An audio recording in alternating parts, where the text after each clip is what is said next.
Greetings and salutations, old friends, and hopefully some new ones. Today, we are going to finally wrap up the strange case of Sarah Adams.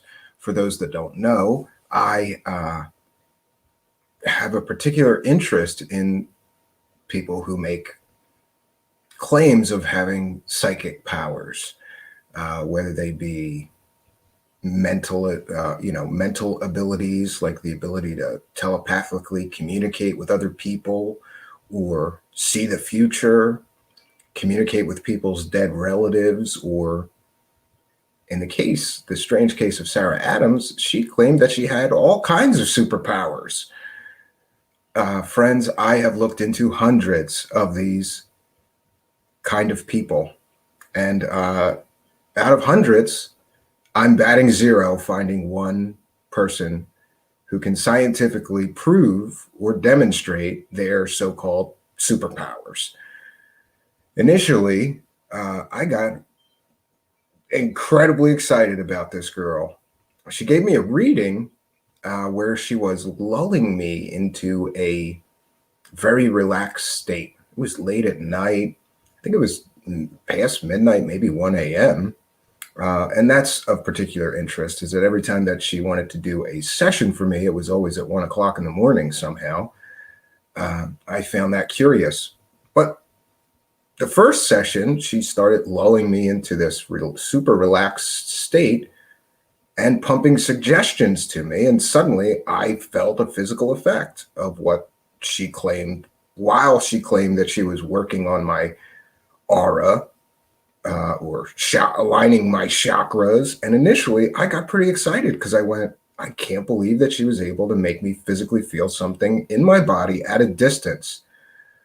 Later, when I deconstructed what actually happened, I thought, this girl is a better fake psychic than anybody that I know and have previously studied, because what she was doing is using a hypnotic induction technique and then pumping a lot of suggestions my way.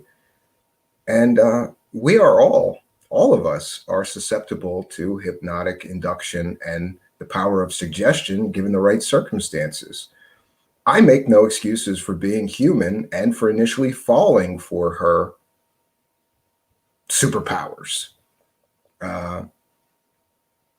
There was a huge back and forth between her and I can't tell you how many times we talked on the phone or that I spoke with her manager, but it was a good number of phone conversations and so-called psychic sessions. After I leveled with her we did a part two where I sort of broke down that I believed that she was using hypnotic induction, typical, like straight out of. The thing is, when she was giving me this reading, something seemed so familiar to me. It's because I had read these hypnotic induction techniques in 10 different books. In fact, I have books on hypnosis and how to how to place people in a state of hypnosis. It's called an induction. There's many different kinds of inductions. She used a very basic, simple one. Focus on your breath. Listen to the sound of my voice. I'm going to begin to count backwards. She was counting backwards, man. That's hypnosis. So eventually I leveled with her. Initially, she was very, I would say that she was convinced that she could convince me of her superpowers. And as soon as I leveled with her and said, look, Sarah, you're using a typical hypnotic induction technique, then she began to try to convince me in other ways. And she said, well, you need more sessions. You're going to need more sessions. And here's what I'll do. I won't say anything. I'll just do the sessions, but you're still going to feel physical effects. And I went, okay, let's do this again. And I wasted hours letting her silently on the other end of the phone to me work on my chakras, align my chakras, I guess, and pull the darkness from my aura. I remember that line. And I felt nothing. I made sure after the first so-called healing session she gave me, I made sure that for the next ones, I was going to be super alert and awake and not in a state where she could manipulate me so easily. The first one, I'm not going to make excuses, but I was exhausted and wasn't planning on doing an hour and a half long psychic session with a psychic that night. But it is what it is. The next sessions, and I believe there was 2 or 3 more, where she tried to have me feel physical effects from her so-called psychic healing, I felt absolutely nothing, just as I thought I would. She began to make excuses for why that is, claiming that I had a cursed ring. The only ring that I have is a wedding ring. And I said, well, I don't believe my wedding ring is cursed, Sarah. And she said, oh, no, it's not that ring. It's a ring with a stone in it. Okay. At one point, I owned a ring with a ruby in it, I guess. Yeah, that's the cursed item. And that's what's causing me to be blocked from being able to work on you. And I said, well, Sarah, I haven't even seen that ring probably in 15 years. I moved a bunch of different times. I don't even have any idea if I still have it in my possession. She went off on some crazy tangent that I had to find that ring and destroy it. I felt like asking if I'm supposed to throw it into a volcano, because, by the way, she mentions Lord of the Rings all the fucking time. In some of her talks and stuff, she uses Lord of the Rings, you know? So I don't know if I'm supposed to find this old ring that's blocking her from working on my chakras and my aura and throw it in a volcano like Frodo. I don't know, but that's what she said. Until I found that ring and destroyed it, she would be unable to produce the physical effects or work on my chakras and clear my aura, even though she could do it with that cursed ring the first time using hypnotic induction techniques. So, friends, it's very important, too, that we just recognize the amount of claims that she has made. First of all, she forgets. She forgets things. Here's what she forgets. There are probably 100 hours of her on YouTube talking all kinds of crazy smack, claiming to have all kinds of superpowers. And by the way, I found, I made a list of some of her claimed superpowers, but I thought I got the major of them, and then I realized that there were so many more after I made this graphic. But I'm going to share this graphic that I made with some of her claimed superpowers. So Sarah R. Adams' claimed abilities and superpowers. These are just some claims she has made about her superpowers. Each of these claims she made to me directly, verbally, when we talked about what are her abilities. I made notes. I still have those notes. So she claimed that she could diagnose illnesses from your aura, even if she was on the phone. So if, you know, and then I drilled down on that and I said, well, let me ask you a question though, Sarah. Like, what if I was in Australia and you were in the North Pole? Could you still do it? And she said, yeah, time and space has no bearing on this ability. I can do it if you were on Mars. Like if you got in a spaceship and went to Mars, I could still connect with you, you know? And I go, okay. So that's the first. And this first claim is very important in the rest of the story and how we tested her, and she failed completely and totally miserably to prove her superpowers are real. And we'll get to that. Number two, and she has made this claim to me. She's made this claim on video, and she made this claim in print on her previous website or marketing materials, okay? She claims that she can upgrade and repair your DNA. I don't know what upgrading somebody's DNA means or repairing somebody's DNA. Well, I guess fixing flaws in the DNA. I drilled down on that a little bit with her, and she claimed that people's DNA have tiny flaws, and she can go through your DNA and she can repair the flaws in your DNA. And I said, well, I don't even understand, Sarah, how could you do that? And she claimed that she could see people's DNA and work on it. Okay. Now, the third superpower here is something that I have a huge problem with, because to this day, right on her website, she lists anxiety, depression, and addiction as something that she treats people for or gives people sessions for. They're kind of, all of these fake healers are kind of careful with the wording. She doesn't say, I treat anxiety, depression, or addiction, but she lists anxiety, depression, and addiction in the list of problems she can help you with. I have a huge problem with that. If somebody truly has anxiety problems or are depressed, that's very dangerous for them to come to a crackpot claiming that she has. You don't have fucking superpowers, okay? You don't have fucking superpowers. Let's just get that out in the open. Your superpowers are imaginary. They don't exist. Okay, so for you to take money from people and tell them that you're going to work on their depression issues with your superpowers is a disgusting, depraved thing to do to another human being, especially a human being that's suffering from depression. They're already depressed. You're going to take their money, and by the way, take their money at $2.50 an hour and claim that you're going to help them with their depression. Maybe they should see a qualified psychological counselor or psychiatrist if they're truly suffering from depression, and not some fucking nut job that hasn't had a real job in 10 years who claims that she has superpowers. Addiction. Here's another thing she doesn't realize.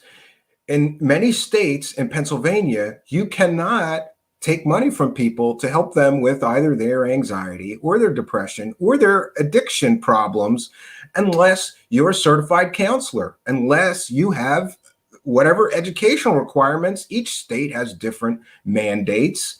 For example, in my state, you have to have at least a 4-year degree in psychology to counsel someone about anything. To be a marriage counselor, you need a 4-year psychology degree from an accredited college or university. To my knowledge, Sarah Adams does not have an accredited degree in psychology. So I have a huge problem with this third claim of superpowers that she has. And listen, cure people? You can cure people, Sarah, of anxiety, depression, or addiction problems? That's a huge claim. And it requires some kind of a proof. Can you prove that you can cure people of anxiety, depression, or addiction? No, friends, she cannot prove any of this. She will not prove any of this, okay? Now, I threw 4 in here, and I don't even understand what the hell she means by this, but this is another claim that she has made, both on video and to me verbally when we talked about her superpowers. She claimed that she could cure people's illnesses on a cellular level over the phone. Okay. I drilled down on her on this. Well, what if people have cancer? Well, yes, I can help with that. She wouldn't say she could cure any of the ailments I mentioned. I said, well, what if somebody has diabetes? Yes, I can help with that. She always was very careful in her wording. I can help with that. Well, help can mean a lot of things, Sarah. But if you're taking $2.50 an hour from a cancer patient, then you're a piece of shit. You're a piece of shit if you're taking $2.50 an hour from somebody that has cancer, telling them that you can help them with their cancer for $2.50 an hour. You can't prove that anything that you do has any benefit. You can't prove anything. You will not prove anything. You will not prove that anything you do can be scientifically proven. Nothing that she does can be scientifically proven. None of these ridiculous claims that she makes can be scientifically proven. And it is what it is, friends. Let me put that back. There we go. Okay, so number 5, she can heighten your body's frequency over the phone.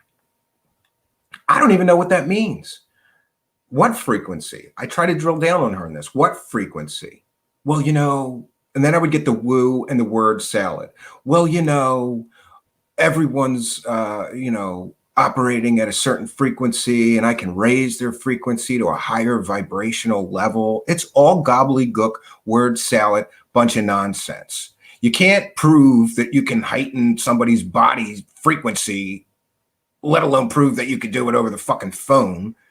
It's just another bullshit claim from a bullshit person.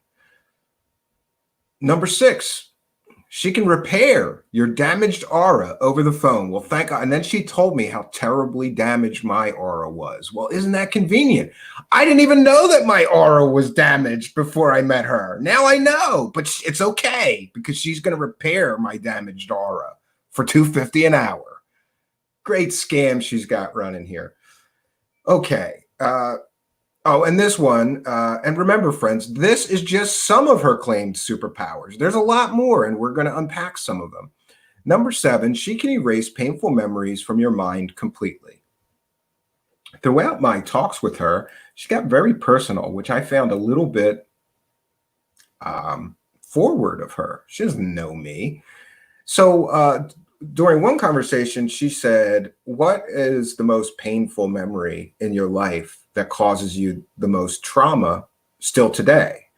And I said, "Well, I don't even really feel comfortable sharing that with you." And then she said, "Oh, no, you can because I can help you with that." And I said, "What do you mean you can help me with that?" And she said, "I can erase that painful memory from your mind completely, and you'll never think about it again."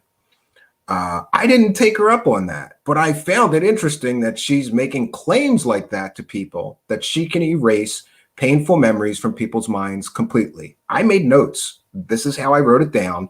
She can erase painful memories from your mind completely. Then she sort of almost got into an argument with me. Why wouldn't you want to erase that painful memory? And you may remember from The Strange Case of Sarah Adams Part 2, I said that it is our memories, even the traumatic ones, which make us who we are. I wouldn't want to erase anything. And boy, do I have a few painful and traumatic memories in my past, but don't we all? I would not want to. And so we got in this back and forth, and she's like, "You should let me do it." And I'm like, first of all, I don't believe that you can actually do that. And second of all, even if I was 100% convinced that you could do that, I would not want you messing with my memories like that. This point 7 leads to a whole can of worms. If she is competent enough in hypnotic induction techniques, she may be able to mess with somebody's memories. But is it ethical for her to go into somebody's memories and through the power of suggestion or whatever, erase someone's painful or traumatic memory? I talked to a few different hypnotists who told me that is technically possible, but it would require repeated sessions to continue to bolster the suggestion that you have forgotten that painful or traumatic memory. Do I believe that she's at least competent enough in hypnosis to try that? Yes. Do I believe that she's good enough at hypnosis to actually do that effectively for clients? No, not by a long shot. She kind of, I would say that she read a few books on hypnosis or was trained in a few hypnotic techniques by someone much smarter than her. She doesn't have the gray matter to pull this off. So we got in with this big argument about erasing painful memories.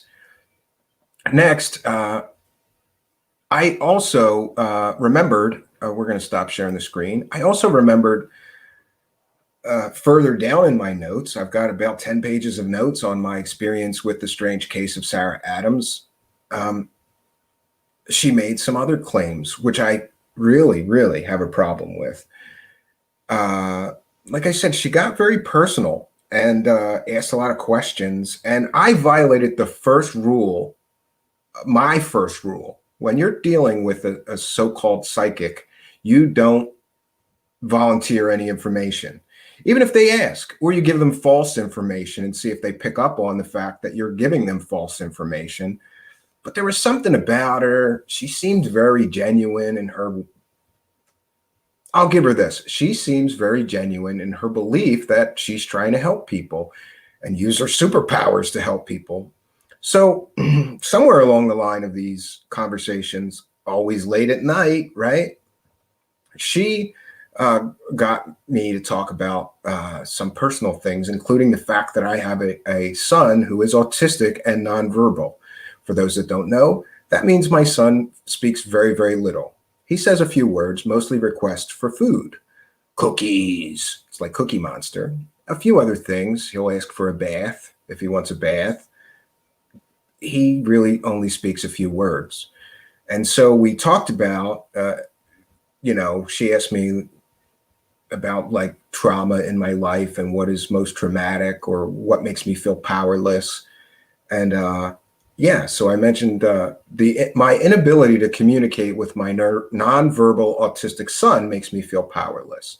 When he's upset and I have no idea why, and you have to guess and all of these different things.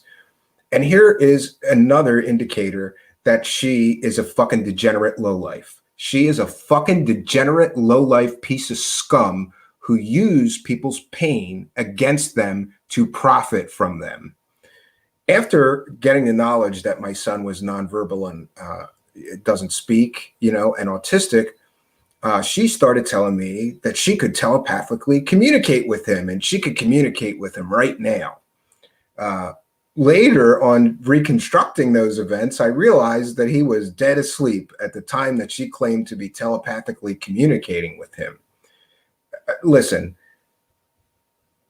you want to play fake psychic, you want to pretend you have superpowers, then go to a fucking comic book convention. Don't play with people's emotions that are already suffering trauma and pain from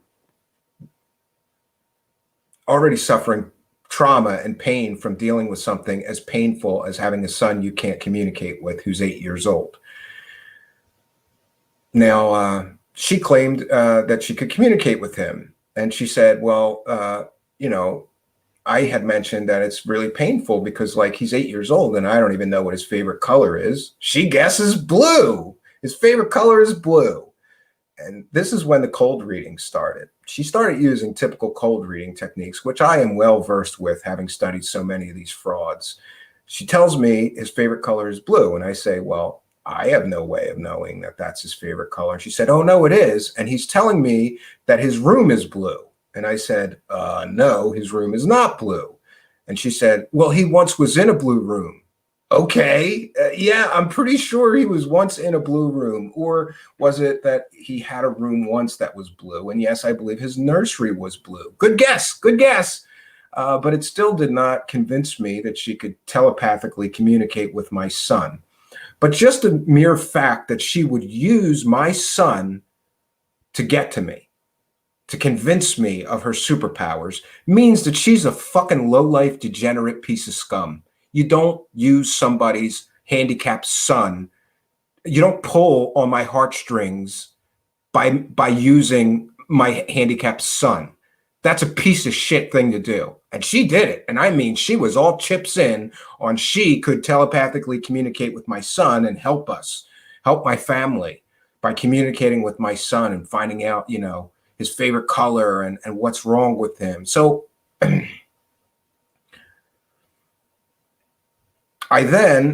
she tells me his favorite color is blue. So I started asking Zachary, what's your favorite color? No response. Then I decided I would test him. I'd say, Zachary, what's your favorite color? Red or blue? He said blue. Yellow or blue? He said blue. White or blue? What's your favorite color? He said blue. It was only later. And then at first I got excited because he was saying blue. And I thought, what if she's really communicating with him and I'm just a skeptical asshole? Right? What if she really could? How much would that change my life? If my son was having a meltdown and I could just call this psychic Sarah Adams and say, could you, do your thing with my son because he's having an hour-long meltdown and I don't know why. And she could help me and my family. And she basically said she could and would do that for our family, which is crazy, but it is what it is. Then my wife reminded me that all autistic children, including my son, Zachary, do something called parroting. My wife walks over to him and he says, and says to my son, Zachary, what's your favorite color? Blue or yellow? He said yellow. Zachary, what's your favorite color? Blue or white? He said white. He would just repeat the last word you said. So my initial hope, I suppose, that she was actually able to communicate with my autistic son was quickly shattered when my wife correctly pointed out that he's just parroting back whatever the last word you said is. And we could test him with that. No matter what I say to him, the last thing I say, he will repeat. I could go up to him and say, What's your favorite animal, a lion or a tiger? He'll say tiger. Then I'll say, what's your favorite animal, a tiger or a lion? And he'll say lion. It's just the last word that he hears, he'll repeat. It's called parroting. It's very common in autistic children. So she tried, and I got to give her this. She had a Herculean effort to convince me that her superpowers are real. After I informed her that I didn't believe that she was telepathically communicating with my son, she went to other things. She started trying to cold read me, tell me things about my wife and my marriage, which was completely and totally factually inaccurate. She batted zero trying to tell me about my wife and problems in our marriage. Do I have problems in my marriage? I've been married for 10 years, and I've been with the same woman for, I don't know, 23 now.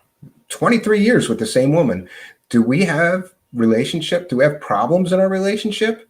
Sure. Because, by the way, that was one of the things that she cold read guessed. It's a generalization, and this is what cold readers do. They throw out general statements that would apply to anybody. She said to me, I can tell that you and your wife have been having problems in your marriage lately. You have problems in your marriage occasionally, but lately it seems like you've been having more. And I went, okay, I've been with the same woman for 23 years. Do we have a perfect relationship? No. Everybody's got problems in their marriage. There's even the happiest couples I know still have disagreements and still have problems, whether they be financial, right, or whatever. It's important to note, though, that she struck out. I sort of played along and said, oh, yeah, sure, I have a lot of problems lately. Then she started getting more specific about problems, even getting into sexual matters. And by the way, that's another thing. I'm just going to say it. She is very manipulative of people, and she uses her sexuality to be manipulative. She starts several times with me. She steered the conversation towards sex, which I found odd. And I told her at one point that she was making me uncomfortable. And then she sort of backed off, but came at it again. I believe that she was using her sexuality to try to manipulate me, to get me to report that she had superpowers or to give a positive report. That's not happening, honey. I have been attempted to be manipulated by much hotter chicks than you, okay? And yeah, I recognize when a beautiful woman is trying to manipulate me. And I'm sorry, Sarah, but I'm sure that she's able to do this very, very. I've seen the effect that she could have on men. Maybe that's one of her superpowers. She's able to, use her pheromones or something to get men all hot and horny for her and do what she wants.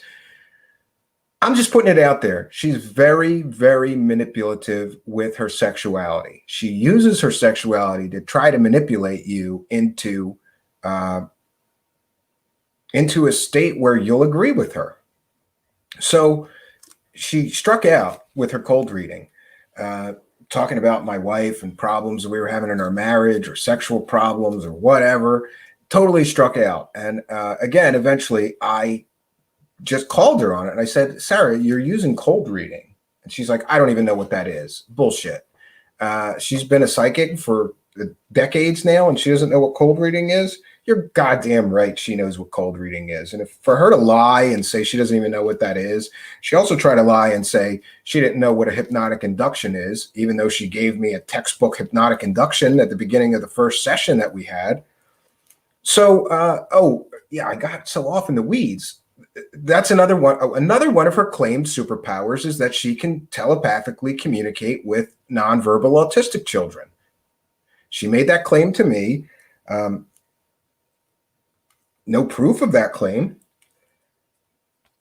And again, using somebody's handicapped son to try to demonstrate your superpowers. And I mean, she was all in. She was like, oh, yes, I'm communicating with him right now. And later I went, he's fucking sleeping. I guess one of her superpowers is the ability to telepathically communicate with nonverbal children while they're sleeping. Maybe she went into the dream zone, right? We hear a lot about that woo shit. I don't know. And then I did call her on that, and she said, "Oh no, he wasn't sleeping. You're wrong." I'm like, I'm pretty sure I know when he's sleeping, and he was cold dead out at the time that she's claiming that she's telepathically communicating with him. But it is what it is. That's another claimed superpower that I don't believe she has, and she has claimed that. Now the danger here is that she's going to backpedal on a lot of this stuff, and she's going to make excuses, and she's going to pretend that she didn't say X, Y, or Z. I have detailed notes. I have videos where she's being interviewed by others where she makes claims of having superpowers. And by the way, I'll play an example. We're going to cite fair use. This is an example of her claiming to have a superpower of being able to feel the life force energy of fruit and vegetables in a grocery store. And if she tries to use that ability to feel the life force energy of fruit and vegetables that are canned or processed, she gets nothing. But it's just an example of one of the 100 different superpowers that she has claimed. This is called Basis 37, Part 2, Sarah Adams. So this is an example. I have 100 examples now of her claiming to have superpowers throughout all these different videos and interviews she's done, but this is just one of them, just to demonstrate the point that she's constantly making claims of having these different superpowers in interviews. We're going to cite fair use. We're educating the public about fake, fraud, psychic, intuitive healer, Sarah R. Adams. And this is fair use because we're educating the public. We're going to be discussing and critiquing the contents of this video clip. I think it's queued up to about right. Pretty sure I did that, but let me try this again.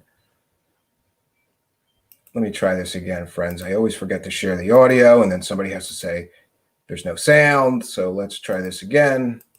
Now that I'm sure I got the audio.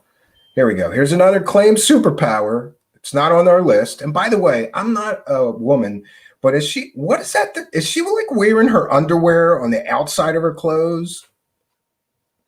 Yeah, she uses her sexuality to manipulate people. And I think that that's a salient point to bring up, that literally she's wearing underwear. I don't know what that's called, but I think it's underwear, and she's wearing it on the outside of her clothes. Okay. Life force in Yes. stuff. And when he identifies certain, well, I have to be careful here. It's alleged that when he identified this with certain branded cereals, that there was a marked difference between a living thing and the branded cereal. Yeah, for those that don't know, Miles Johnson is talking about how cereal is dead and there's no life force in cereal. You shouldn't eat it. And it's a whole big thing. But here's Sarah's claims about her superpowers. And it's funny. It's like sometimes people mention stuff to her and then she invents new superpowers that she tells everybody about. It's awesome. I can put my hand over a vegetable or a fruit and feel like the energy force. But if I put my hand over something that was canned or something, I don't feel anything there. So when I shop often, I'll put my hand over and feel, and it's usually always fresh fruits and vegetables. So these good old-fashioned markets you see in the high street with everything all exposed. All right, that's enough of that. I just wanted to display that she's got, besides the superpowers we listed, she's got all kinds of superpowers. She could psychically feel the energy of fruit and vegetables. She could feel the life force energy of fruit and vegetables. So listen, Sarah, I would like to propose a test where I'm going to make 6 boxes, and in one of those boxes I will put, or let's say I'll make 10 boxes, Sarah, and in 10, you just made the claim, not me. These are your claimed superpowers, right? So are you going to prove that that's a real superpower? Here's how we prove it. I'll make 10 boxes, and in one of those boxes I'll put just freshly picked blueberries, right? Or grapes, or an apple that was just picked off of a tree that day. And then in the other ones, I'll put canned vegetables. But the boxes are going to be covered, and you can use your superpowers and tell us which one has the fresh fruit and which one has the processed or canned fruit, I guess, by extension. That's a very simple test. And you could prove that superpower is real. But are you going to do that? Fuck no. She's not going to prove any of this shit because it's a fucking made up fantasy. She lives in fucking fantasy land where she's a superhero. That's the gist of all of her claims. She's got superpowers and you don't, and she can help you with her superpowers for $250 an hour. $250 an hour. That's what she gets. And her manager claimed that she's the most in-demand psychic intuitive healer on the West Coast, at least. And that's why she's been ducking this final interview. Oh, and by the way, I have to do something. I just want to mention, I told her earlier today that she could come on tonight's show or not. If she doesn't want to, she doesn't want to. She blocked me on both Twitter and Facebook after we had quite a heated exchange through Facebook Messenger, which, by the way, I'm going to read all of that, Sarah Adams, because I'm that kind of asshole. That's right, Sarah Adams. I'm that kind of asshole. I'm going to read our whole email exchange. I would share screen it, but I can't because Sarah Adams decided as a defense to defrauding the public and consumer fraud that she's taking place, that she's participating in defrauding the public and this consumer fraud that she does on a daily basis. She was going to bring up some other content provider, some other content producer on YouTube and make disparaging comments about them. And why am I not investigating them? Okay. One has nothing to do with the other. So I'm not going to share the actual text. I'm not going to share my Facebook Messenger, but I am going to screenshot it all, redact the person's name that she's spreading ridiculous rumors about. And the rumors go something like this. That content creator on YouTube is taking money from people on PayPal and then bullying people. And I go, okay. So then I asked that content producer, are you taking PayPal donations or something? And this person says you're bull. And by the way, she's got a huge grudge against that content producer because of something to do with the death of her one-time boyfriend, Max Spears. So the content producer got back to me and said, I don't even have a PayPal account. Look on my YouTube channel. You can't donate via PayPal on my YouTube channel because I don't have a PayPal account. So I go back to Sarah and I go, you're spreading rumors and this has nothing to do with your fake superpowers. That person doesn't even have a PayPal account. Yes, they do. She insisted they do. I go, okay, well, she's taking money. That other content producer is taking money on Patreon. Yeah. And much to the credit of that content producer who doesn't want people spreading false rumors, sends me her entire Patreon, how much she's made from Patreon since she's been on Patreon. And it's something like $75, right?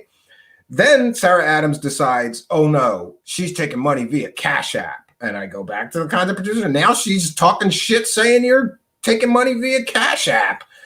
The content producer sends me 2 years of her Cash App, the whole breakdown. She got $10 once from Cash App. Then somebody gave her $40 and then she sent the $40 back. I don't know. I just saw that exchange. $40 from that person came in and then she sent that person $40 back. Maybe that was a short-term loan. Friends do that. But her point is she wants me to investigate every other person, right? Leave me alone. I'm not bothering anybody. This person's taking PayPal donations. Even if that were true, they got a grand total of like less than $100 in a year. You're taking $250 an hour all day long, and your manager says you do 8 or 12 sessions a day. Was it some days? You work all the time, and you're booked months ahead, taking money at $250 an hour. So and that's another thing. None of this other content producers' drama and rumors has anything to do with her situation. She's taking $250 an hour. Look, even if she does 8 sessions a day, that's $2,000 a day she's stealing from people. So some other content producer got $100 in a year, and that's the person that I should be looking into. And how dare I? And I'm biased and all this nonsense. And she keeps deflecting and deflecting and deflecting and pointing her finger at this other content producer that, yeah, I kind of know that person, but why am I supposed to care? And then it gets better, friends, because then she threatens to send all her information about that other content producer to Corey Good. Okay, let's get it all out there, Sarah. You spent at least an hour telling me what a fucking degenerate slimeball lowlife you think Corey Good is. But when it helps your purpose, you're going to team up with him and go after another content producer? Again, you're a piece of shit. You sat on the phone to me telling me what a low-life slimeball piece of shit you think Corey Good is. You told me about all the different people that you knew that he stole money from or you believed he stole money from. All of this stuff you said about him. But now you're going to send dirt on this other content producer that you don't like to Corey Good. And we're going to read that she basically threatened me that if I go forward with tonight's report on her fake superpowers, she's going to send dirt on a friend, a content producer of mine, to Corey Good.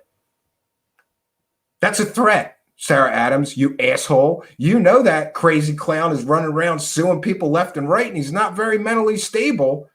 You want to team up with him? Go ahead. Go ahead. But before you team up with him, you stupid bitch, here's what you ought to do, you dumb bitch. Go talk to his former manager before you team up with him, before you ally yourself with him, you dumb bitch. See how that worked out for the manager. See how that worked out, right? See how it worked out for his former social media manager. See how a relationship with him worked out for the girl that used to organize the conferences that he did. Go ahead. Oh, ally yourself. And by the way, that other content producer, I don't want to quote them, but they basically said, do it, bitch. Do it, bitch. And I'll release all the proof that everything you're saying is a crock of shit. And by the way, everything Sarah Adams said about this other content producer turned out to be a crock of shit. And I have the evidence in my Twitter DM box in the form of the actual Patreon breakdown of how much that person made and Cash App, how much money they were given on Cash App. She's claiming that this content producer is taking all this money from people and then bullying them. Why? It doesn't even make any sense. You know what I think? I think you got a guilty conscience, you piece of shit, because you've been stealing from people at $2.50 an hour playing superhero for years now. And I think your guilty conscience has gotten to you. That's what I think. I think you have a guilty conscience because you know you're ripping people off. The analogy I always use, and it makes perfect sense, is this. If I knock on your door and say, I'm going to cut your grass for $50, and then I just pretend to cut your grass and keep your $50, that would be a crime. So we mentioned these superpowers of yours. If you're out there telling people that you can cure people of anxiety, depression, and addiction, and you take their money and you don't, well, that's consumer fraud. If you're telling people you can cure their illnesses on a cellular level over the phone and you take their money and then you don't, that's consumer fraud. If you're telling people that you can diagnose illnesses from their aura, even on the phone, and then you can't really do that, that's consumer fraud. And one of my favorites, you've said that you can upgrade and repair people's DNA. It's very easy to look at somebody's DNA before you work on them and after you work on them and see that there's no difference between their DNA before you worked on them and after you worked on them. So that too would be consumer fraud.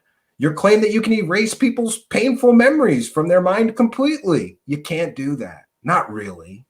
Not really. So that's consumer fraud. The claim that you can repair your damaged aura over the phone. I don't know. Maybe, just maybe, that's consumer fraud as well. So friends, where do we go from here? People have been asking me to finish this since the spring. It's winter, right? I was done, ready to report on this in the spring, but she kept on going, here's some more proof. And she would send me testimonials from people, which, by the way, for all I know, her and her manager wrote those testimonials. I don't know. I don't know that those testimonials are real, but even if they are, just because you managed to fool some people with your fake superpowers and they were happy with your $2.50 an hour con job service, doesn't mean that your superpowers are real. And that's what she keeps missing. When I encountered her and decided to investigate her, I wanted to prove or disprove whether her superpowers are real. That's my only interest. Sarah Adams, are your superpowers real or are they bullshit? Right? So far, you failed miserably to prove that any of your superpowers are real.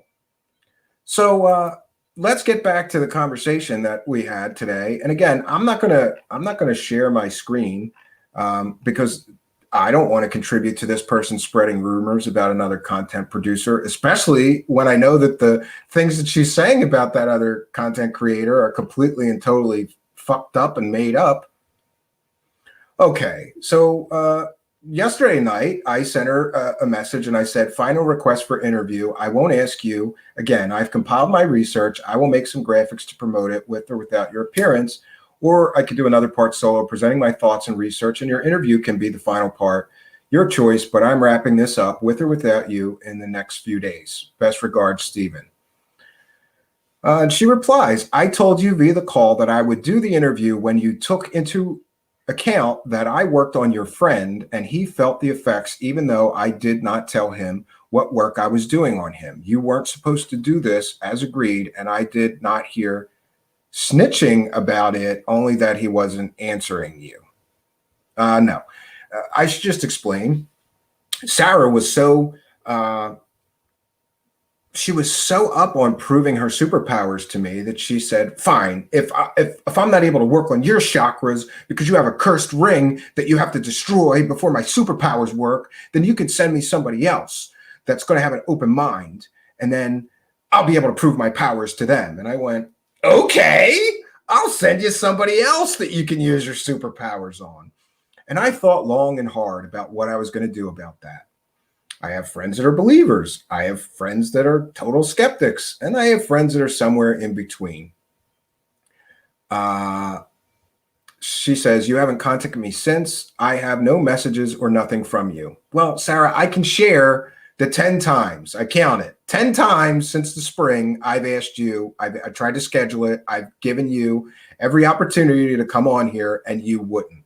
One time you said that you were deathly ill and couldn't even talk. And in the same day, not me, but somebody else pointed out that you were posting selfies on Twitter all day in full hair and makeup. So you were so sick, you couldn't walk, you couldn't talk, you couldn't do the interview, but you were posting glam shots of yourself all fucking day. You know why? Because you're a narcissistic piece of shit. That's why. And a liar. You told me you were so sick, you couldn't do anything. You couldn't do the interview. You couldn't walk. You couldn't talk. And then you're posting glam fucking hair, and I mean the kind of glam shots where you got to have a makeup artist and a stylist at your house helping you to make these kind of glam shots. Hey, unless she's great at makeup and hair, I don't know, but it looked to me like she had a full crew there helping her make these glam shots, these model-esque glam shots all day long while she's supposed to be recovering from surgery. And by the way, that's another point. What surgery are you recovering from? Is it the fucking lip injections or the fucking facelifts that you keep getting? I believe she suffers from dysmorphia or something because she's been getting a lot of surgery, I think, lately. And, that's a sad thing. And again, one thing I want to mention is that the purpose of this video is not to damage her reputation. It's not to slag her or anything. It's to get to the bottom of the proof. Is her superpowers real or are they bullshit? That's my only intention here. Okay. Yeah. So let's get back to the messages because it gets on and on. I said, you told me you can diagnose and help people's illnesses. The person I said to you, Sarah, was not sick. He was not terminally sick. He was not sick at all. And you had no idea. Shouldn't you have known he wasn't terminally ill with your superpowers and all? So just to be clear, I did send her somebody. And I told her that he was terminally ill with cancer. He and I are friends. He happens to be a magician, mentalist, and hypnotist. I wanted to send somebody like me that could really give her superpowers a real test. So I send in somebody named Cedric Taylor. You can look him up on YouTube. It's the Urban Entity TV he runs, and he's a hypnotist. He and I talked. I explained that I think she's using hypnotic inductions and cold reading. He had one reading with her, and he came back and said, she's absolutely using hypnotic inductions or attempting to, and she's using cold reading like any other fake psychic that he's ever talked to or encountered. So the person that I sent to her, which I told her, let's be clear. I told her that he was terminally ill with cancer. And she said, oh, well, I'd be happy to help him with that. Okay. So she previously told me that she could diagnose people's illnesses by looking at their auras, even over the phone. Why, Sarah? Why didn't you know that the person I sent to you wasn't sick? Shouldn't you have been able to tell that when you looked at his fucking aura, you fraud, you con artist? Shouldn't you have been able to tell that? But no, you didn't tell that. You couldn't tell that. And you acted like he was going to die any day now. I have his notes here about how those readings went, right? She comes back to me and says, I worked on his aura, which was really bad, and he said he felt better. He felt the work. So basically you're saying you have him lie to me. Yeah, he did lie to you. He played along. This was a test. This was a test of Sarah R. Adams' superpowers, a test that Sarah R. Adams failed miserably. You failed miserably, Sarah R. Adams. Your superpowers aren't fucking real. And when somebody went in there claiming to be a terminally ill cancer patient and talked to you on the phone, you had no fucking idea that he wasn't even sick. Shouldn't you have known that? You're a psychic, right? She says, I work on people's energy fields, which affects them in a positive manner. Yeah, that's something you can't prove or disprove. I told him I cleared emotions. I never told him I was working on his cancer. Yes, you did. I told him I was working on where I felt his energy was fenced. I have hundreds of testimonials. Okay. And I reply, okay, so you had no idea he wasn't terminally ill. You previously told me you could diagnose people's illnesses by viewing their auras. Guess your superpowers failed you again. He felt nothing. He played along with you, and you had no idea you were getting punked. Guess your psychic powers failed you also. She replied, I told you I work on energy, which in turn often heals them.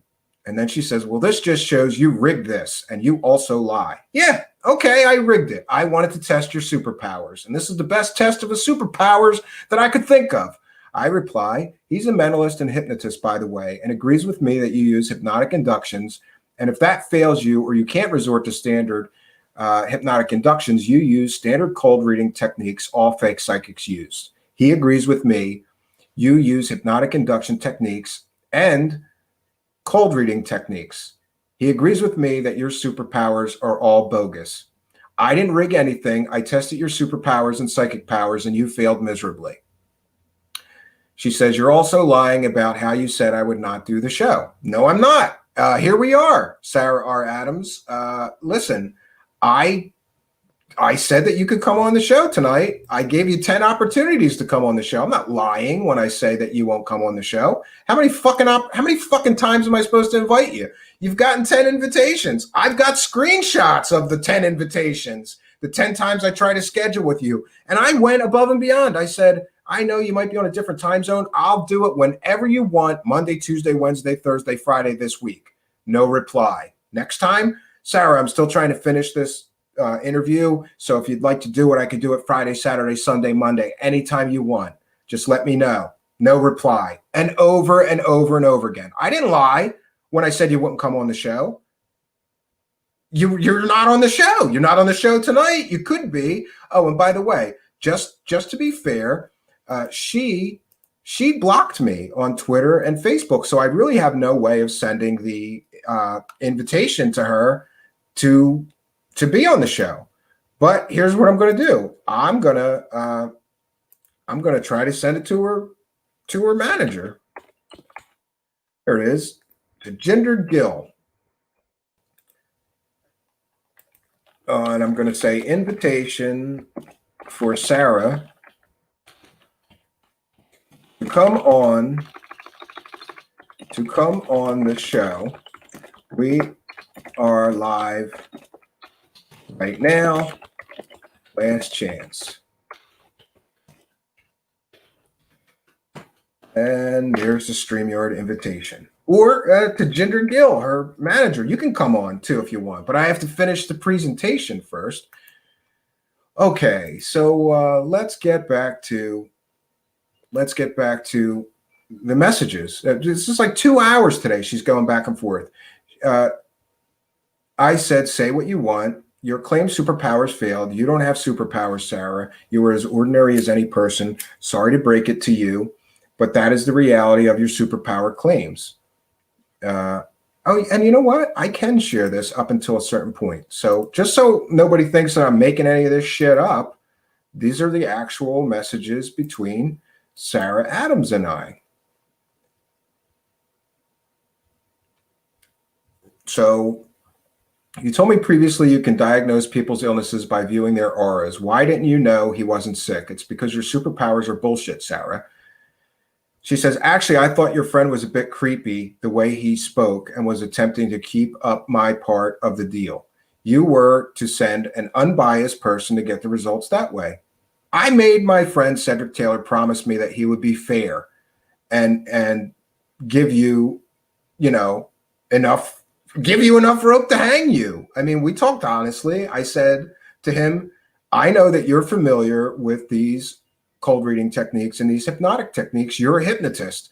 I just want you to verify for me if she's using hypnotic induction techniques and cold reading, or if you actually feel anything, if you think her powers are real, come back to me and we'll talk about it.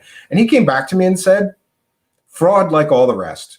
There's nothing special about her, except he agreed with me that it's quite rare that a fake psychic will take the time to actually learn hypnotic induction techniques. He agrees with me and my assessment of your fake superpowers. So I say, I sent you someone familiar with fake psychic techniques, and you used fake psychic techniques just as I knew you would. Cold reading is not superpowers, Sarah. She says, and I told you when I told him anything. I suggested if he was sick, he could look into alternative healing therapies. And I told him, I don't heal people. I work on clearing emotions and energy. You're an intuitive healer. That's the title you gave yourself. Now you're saying that you don't heal people.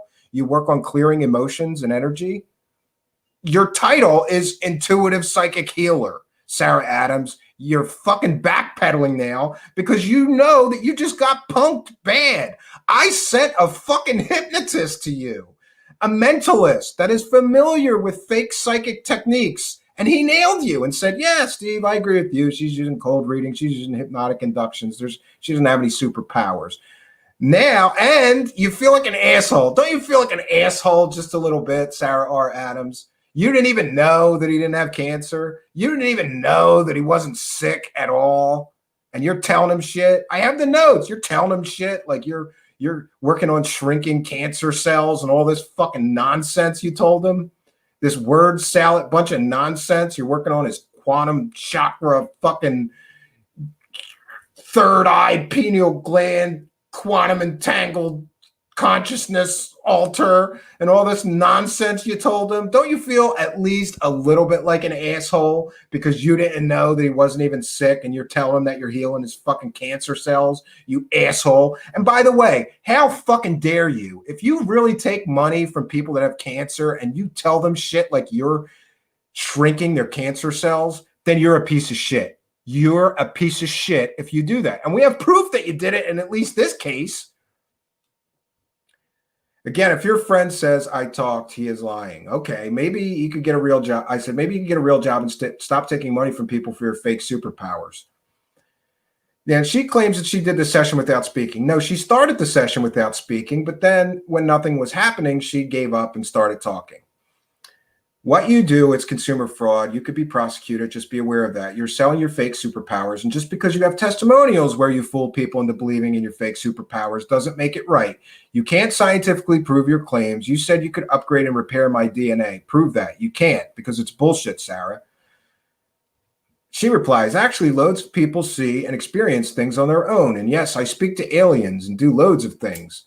I never spoke to your friend. He kept yelling stuff. I don't know why he didn't tell me anything about him yelling stuff. Why would a guy that was pretending to be a terminally ill cancer patient be yelling? He told me that he was very reserved and even tried to hoarsen up his voice when he talked to you so that he would be believable as a terminal cancer patient. And fake fucking psychic you fell for it. Hook, line, and sinker. I sent you a fake terminally ill cancer patient, bitch. And you fucking bit that hook hard, right? You're shrinking his cancer cells. You're full of shit. I just simply cleared your friend's energy. That's it. And they claim to have felt it. Yeah, he was playing along with you. He didn't feel anything. So it very well could be that he is lying also. Yeah, everybody's lying but you, Sarah. Oh, and that's when we get into the other content producer. So I'm going to stop sharing this. Let's see.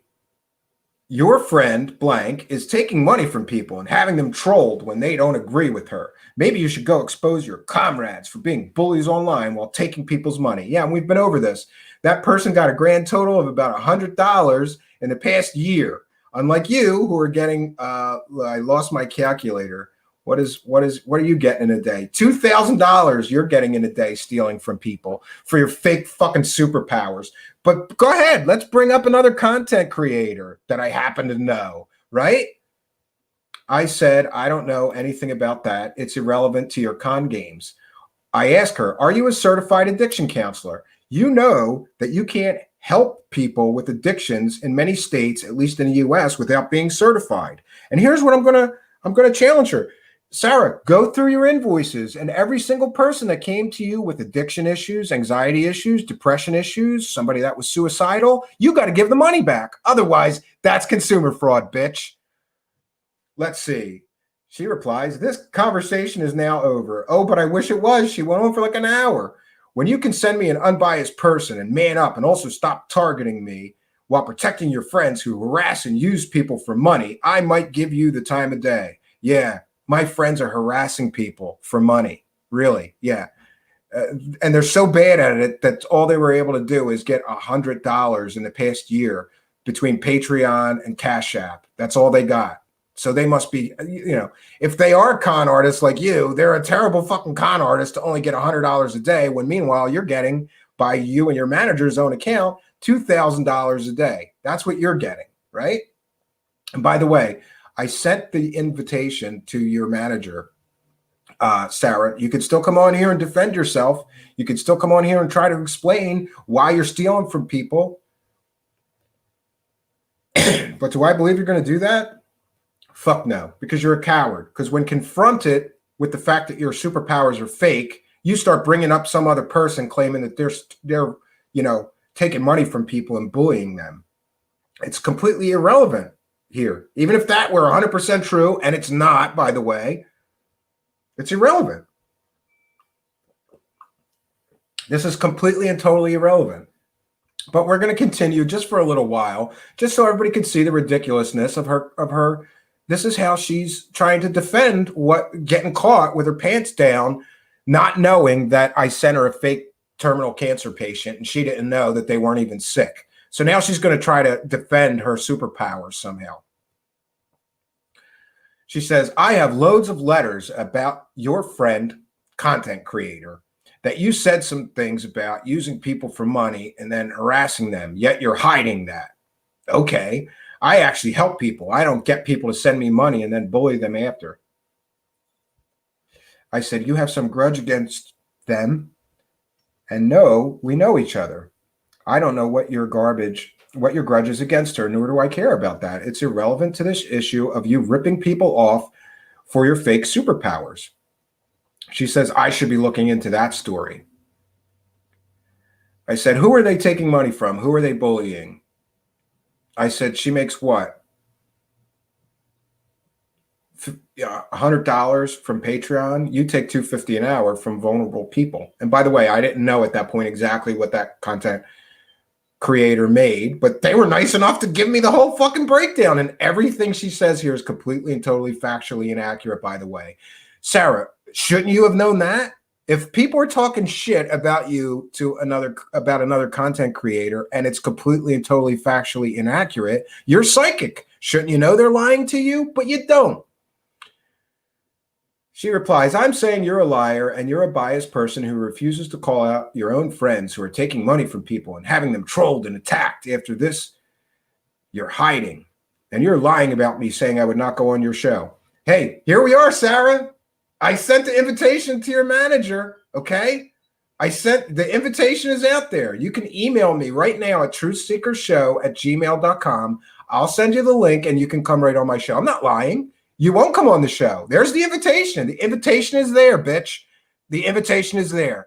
I am not going to have you going around making shit up, saying that I'm not being honest here. You're the one being dishonest. You're the one robbing stupid people, vulnerable people for $2.50 an hour, selling your fake superpowers. And you're going to question my integrity about something stupid, like if I'm lying, saying that you would or would not come on my show? I've got screenshots, Sarah, of the 10 times I've invited you to finally finish this up. And you blew me off every time. I'm not lying about that. Okay. And then she says, that's again a lie. That content creator has tons of people sending her money. Well, we've seen the proof that is completely and totally factually inaccurate, and you didn't know it, Miss Psychic Extraordinaire. The people messaging me are sending me way more money than that. The people messaging me are sending way more money than that. You're straight up lying to protect a person who is using people for money and harassing them when they don't agree with them. I have loads of letters of people saying this. And by the way, that content creator says, post them, bitch. Post them. Don't bluff. I don't think any of these letters exist. Post them. The content creator told me to tell you, post them, bitch. Post them. Let's see who's a fucking liar here. Post them. Don't threaten. Post them. Do you not think she is having people PayPal her money? Your answer about this person is so telling. And again, I say that has nothing to do with you stealing $2.50 an hour from people for your fake superpowers, even if you are correct, and I don't believe you are. I'm not doing this. I'm doing this show on you tonight. You can come on or not. I don't care. So again, I'm not lying. This is the 11th time I've invited her to come on the show. And yeah, I gave her a deadline. I'm tired of people asking me, why aren't you finishing that? I've been waiting months to finish this. She won't do it because she's a fucking coward and she knows her superpowers are fake. Okay? The acting like she isn't, like they aren't getting any money is such a trick. She has so many people sending them money. And no, they sent me the breakdown from Patreon about how much money they've made from Patreon since they began. Then they sent me the whole breakdown of how much money has gone in and out of her Cash App for the last 2 years. Again, the Cash App, it was a $10. Somebody gave them $10 and then somebody gave them $40 and she gave them the $40 back. I think that was a loan. I'm not sure that she was paying somebody back. Friends help friends. Sometimes you use Cash App for that. And what was it, $75 on Patreon? So you're talking about $85 being a huge amount of money while you're stealing $2,000 a day, giving people fake fucking intuitive healing sessions. And now you're saying that you don't heal sickness. You just, correct people's energy. But you're an intuitive healer. Do you see the hypocrisy? Do you see the bullshit? Can you understand the bullshit coming out of your own fucking mouth? Coming out of your own fucking Botox injected fake fucking lips? Can you understand why people are upset with you? She says, you're attacking me, but your own friend is over there bullying people after they send money when they don't agree. And you're like, it isn't true, despite the fact that I have letters of which I sent to another friend of yours. Okay, send me the letters. They said you can. They said you can send them to me. You can post them publicly. They don't agree with your slanderous accusations about them. And they have the paperwork to prove that everything you're saying is bullshit. And again, what does any of that person's drama or lack of drama, because there isn't anything there, you're just believing any shit people tell you, what does that have to do with you stealing from people, selling your fake superpowers?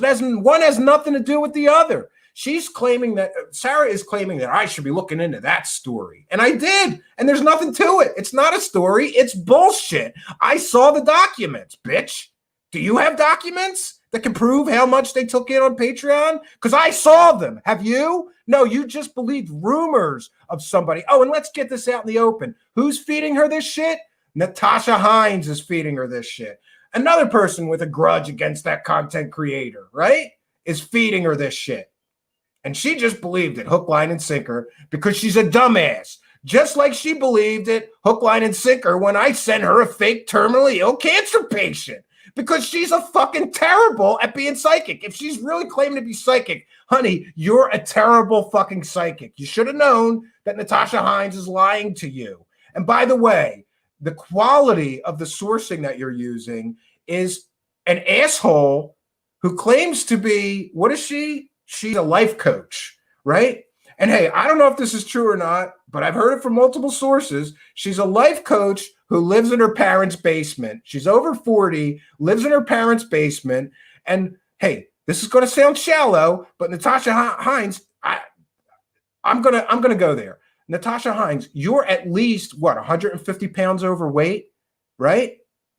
And I say this because it needs to be said. This is the quality of some of these drama asshole people who claim they have superpowers or they're special. Natasha Hines is a fucking life coach who's 40 plus years old, lives in her parents' basement, and is 150 pounds overweight. I'm sorry, honey. You disqualify yourself for being anybody's life coach, okay? Maybe you could life coach like a homeless person that's a junkie on the street because you're doing slightly better than them, but not by much. This is the quality of the person that fake psychic intuitive healer asshole Sarah Adams is listening to. A fucking life coach that's 40 plus, living in her parents' basement, 150 pounds overweight. Yeah. What a great life coach, man. And by the way, Natasha, you know, if you want to get into it with me, fine. You're allowed on here too. You're welcome to come on here. I'll send you an invitation. But oh, you blocked me too, because you're another fucking nut job. Okay. Let's see. I'm going to continue this. Sarah says, wow, you really like picking what you think is true or isn't according to your liking, huh? Then, in the meantime, I'm going back and forth with this other content creator, and I said, they sent me their Patreon earnings statement, you dummy, Sarah. And no, they don't have a PayPal donate on their channel because they don't even have a PayPal account. Who's that in your ear? Is it Natasha? She's fake as shit, just like you, a life coach who's 40 plus and lives in her parents' basement. Oh, and then she says she's got to get a dig in, and I give her that. Just get a good dig. I'm not worried about your show at all. Nobody listens to it, and the only way it would get recognized is if I promote it, and I have better things to do. Okay, nobody listens to it. I don't know. What do we have? We have 30 people watching now, plus people on Facebook Live and Twitch. It is what it is. Okay, so a lot of people listen. Even if I'm going to put my ego aside. Let's say nobody listens to this. Let's say a few people listen to this. Wouldn't you still want to set the record straight and come on somebody's show that's going to accuse you of consumer fraud and explain why what you're doing is not consumer fraud? But she won't do that. She cowered it out, and she fucking bowed out here. She cowered it out, bowed out, blocked me, and won't come on the show. I sent the link. You could still come on the show. Sarah, you could come on anytime. You could come on the show anytime. So let's get back to her trashing another content creator for no reason other than to deflect the guilt away from herself. Okay, so she says, you're saying they don't have a PayPal. How would you know this? Because they told me they don't, and I believe that if they did have a PayPal, they'd have a PayPal donate button like everybody else that has a PayPal on their channel so they could get a couple of bucks in donations.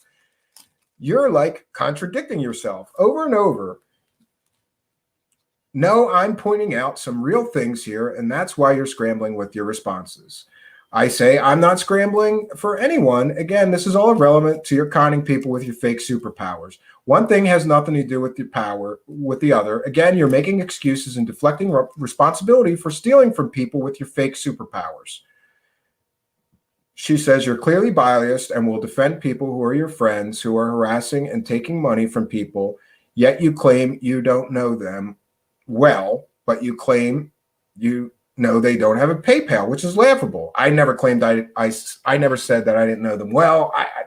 I know them well enough. I mean, we're probably more than acquaintances, right? I don't know.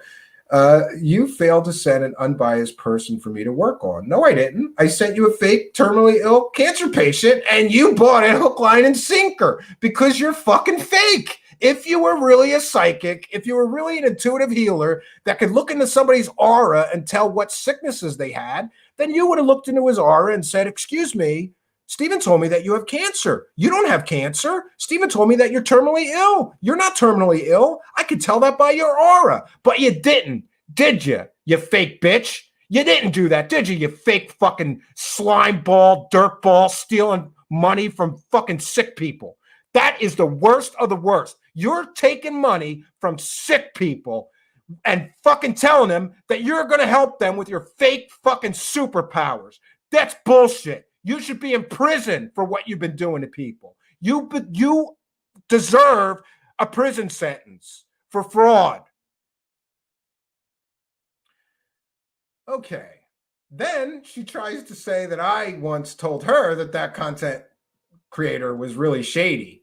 No, I never said that. We never discussed that content creator ever, except she had mentioned that she didn't like that content producer because that content creator had said something about the death of Max Spears, and she actually they didn't. Somebody else on another channel said they said something they never said. Wow. So Sarah says, you're unhappy in life. You hate spirituality. I hope you get better. And of course, you had no good comeback for the above messages because it's true. Yeah, actually, I do have a good comeback. That all the shit that you're talking here, Sarah, is irrelevant. She says, actually, scientists have proved there is an energetic quantum universe and we affect it. Okay, with the word salad, what does energetic quantum universe even means? You don't even know, Sarah. Define it for me. You can't. It's just made up nonsense word salad. That's what you do. She says, you want to do some real journalism? Have an open mind and don't hide your shady friends who admitted they were shady. Okay. I said, I did have an open mind. I thought we could prove your superpowers were real with a very simple test. You failed and failed miserably. You also basically tried to manipulate me to report in your favor. You tried to bribe me. Remember? Oh, I forgot about this. You'd get me some very lucrative work if we stayed friends. Then she says, that content producer is having people send them gifts too. This is hilarious. I never tried to bribe you. Yes, you did. And I have proof of that. Yes, you did. Sarah Adams tried to bribe me in the form. This is what she said. She said, I know this is after the second Sarah Adams part 2. She calls me and she says, I know you're very skeptical, but if we could reach some kind of agreement here, I can make sure that you could get a lot of money. I have a lot of money. And I said, is this bitch trying to bribe me to tell everybody that her fake superpowers is real? So I drilled down a little bit. I'm like, well, what do you mean you have a lot of money, Sarah? She says, you know how much money I make? I just bought a brand new $80,000 car and I bought it cash. And I went, okay. And she goes, there's a lot of things that you could do to help me and I could pay you for. You're a computer guy, right? Like maybe you could do my website and I'll pay you. And then she quoted me a figure which is about 10 times more than it cost for a web design service. In other words, if generally to do a quick web design for somebody, I would charge $500. She basically said she would give me $5,000. So she tried to bribe me. She tried to bribe me to get me to report this report in her favor. And she's going to talk to me about integrity, right? I never tried to bribe somebody to tell people that my fake superpowers are real, Sarah Adams. She says, I'm biased. I said, I don't have time to argue with you. I have things to do. I know that content creator enough to ask them about your claims. They shared their Patreon statement and told me the only gift they got was a birthday gift card from Natasha for $50.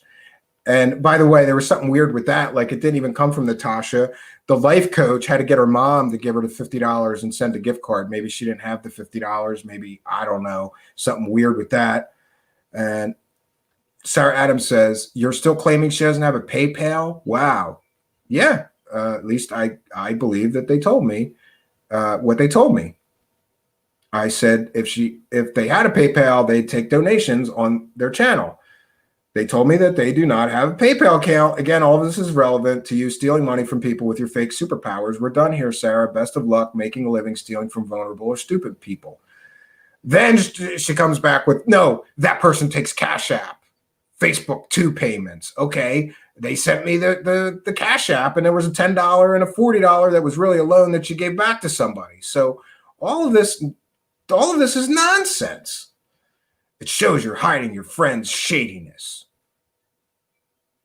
Yet you're targeting the spiritual community. No, I'm targeting the con artist community that is selling people fake superpowers and stealing money from sick people. And she said, I know somebody has the ability to prove they were sending them money. Okay. They said, put it out. Go ahead. Put it all out there, girl. We'll put it all out there. We'll get to the truth of this and we'll find out who's shady, right? I'm pretty sure that people are going to think that you're the shady one for even bringing this up. Has nothing to do with you getting caught with your panties down, not knowing that I sent you a terminally ill cancer patient that wasn't terminally ill or a cancer patient. You fake fucking fraud psychic.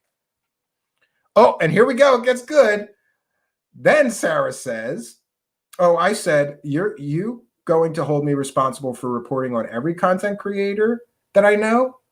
I'm not biased. You're full of shit and you're stealing from vulnerable people. Deal with it. Don't deflect. Don't bring up other people I know.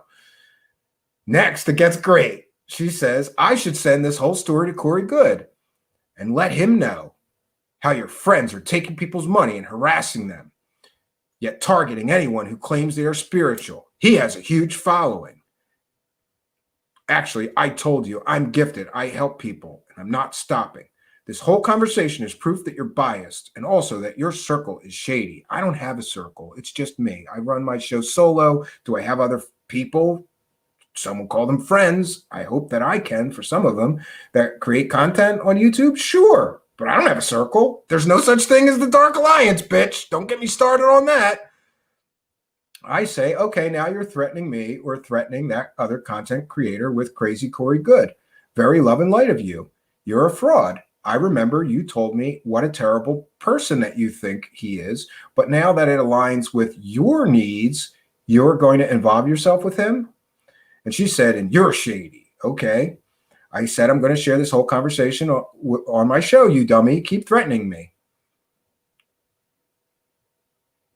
She says, actually, no, I'm saying before you guys attack us in spirituality, go stop being shady yourself. You're biased. I said, yeah, I'm shady. I'm not the one who's out there selling fake superpowers to dumb people. That's you, Sarah, and that's shady. I said that other content creator has nothing to do with you, Sarah, and nothing to do with you stealing from people either. Keep talking. I'm sharing all this on my show. The public can decide who's shady, you or me. And she says, you're not, this, like I said, this conversation went on for hours. You're not taking into account that you were lying to me. You did not send an unbiased person to speak to. No, I sent you somebody who pretended to be a fake terminal cancer patient, and you bought it hook, line, and sinker. You know why you bought it hook, line, and sinker? Because your fake fucking psychic powers aren't real, Sarah. Your fake fucking psychic powers aren't real, or you would have known that that guy was not a real terminal cancer patient, you asshole. You're biased in targeting people that are into spirituality, yet you're acting shady, and so are your friends.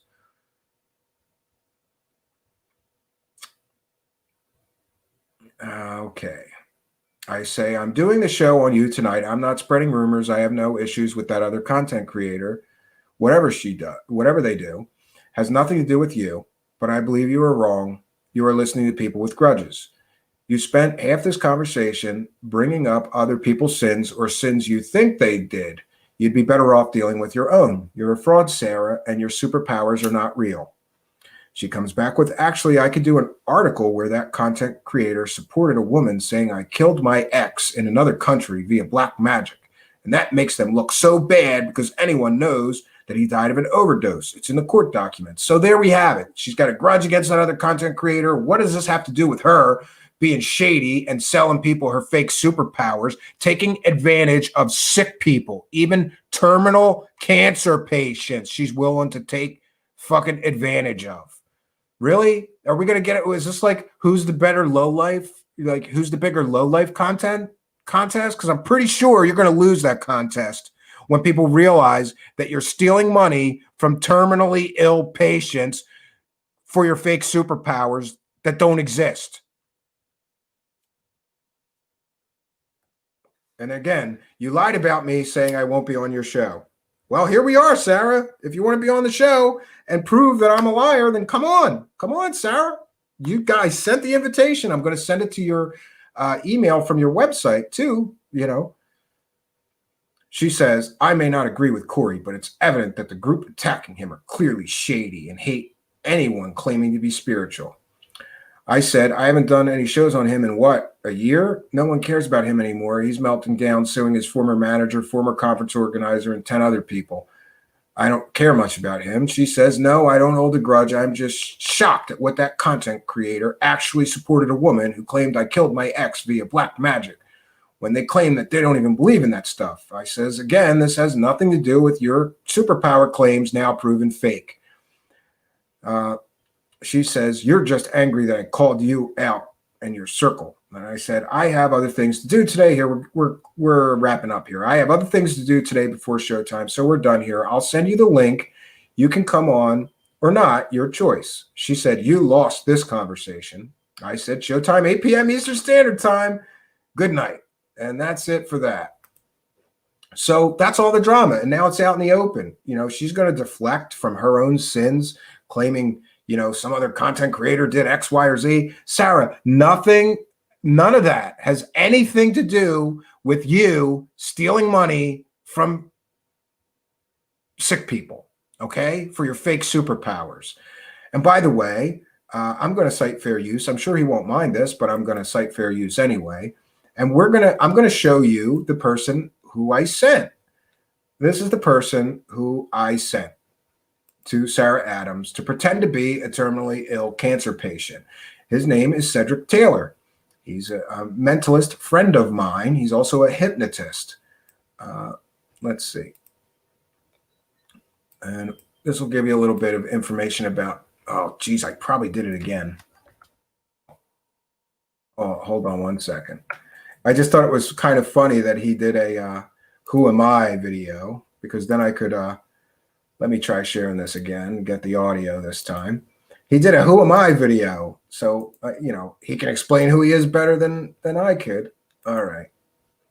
Here's who I sent undercover to investigate the strange case of Sarah Adams with me. He's a mentalist and a hypnotist. Here's a short clip where he'll tell you a little bit about himself. And I assure you, my friends, being a mentalist and a hypnotist, he is more than qualified to evaluate the claims of a fake psychic or a fake intuitive healer and determine whether she is using magic tricks, cold reading, and hypnotic techniques, especially because he's a hypnotist. He would be able to recognize a hypnotic induction, and he agrees with me, by the way, Sarah Adams, you dumbass, agrees with me 100% that you're using hypnotic induction techniques, the power of suggestion, and cold reading to convince people you have superpowers. He was not convinced, and neither was I. Imagine that.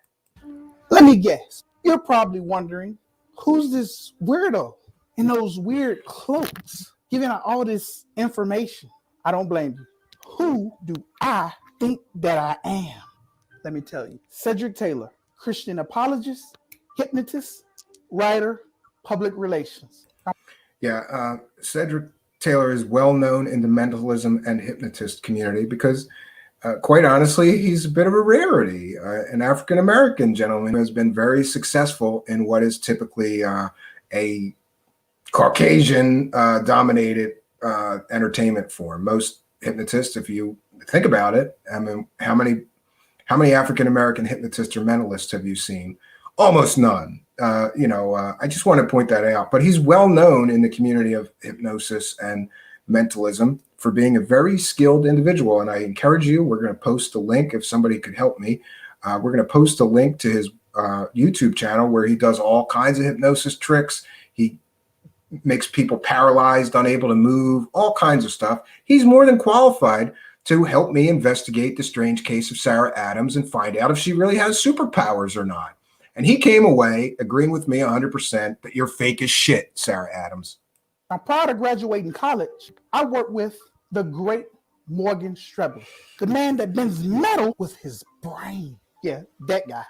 And I have experience with doing circus sideshow acts, sleight of hand magic, hypnosis, and I've written a few books.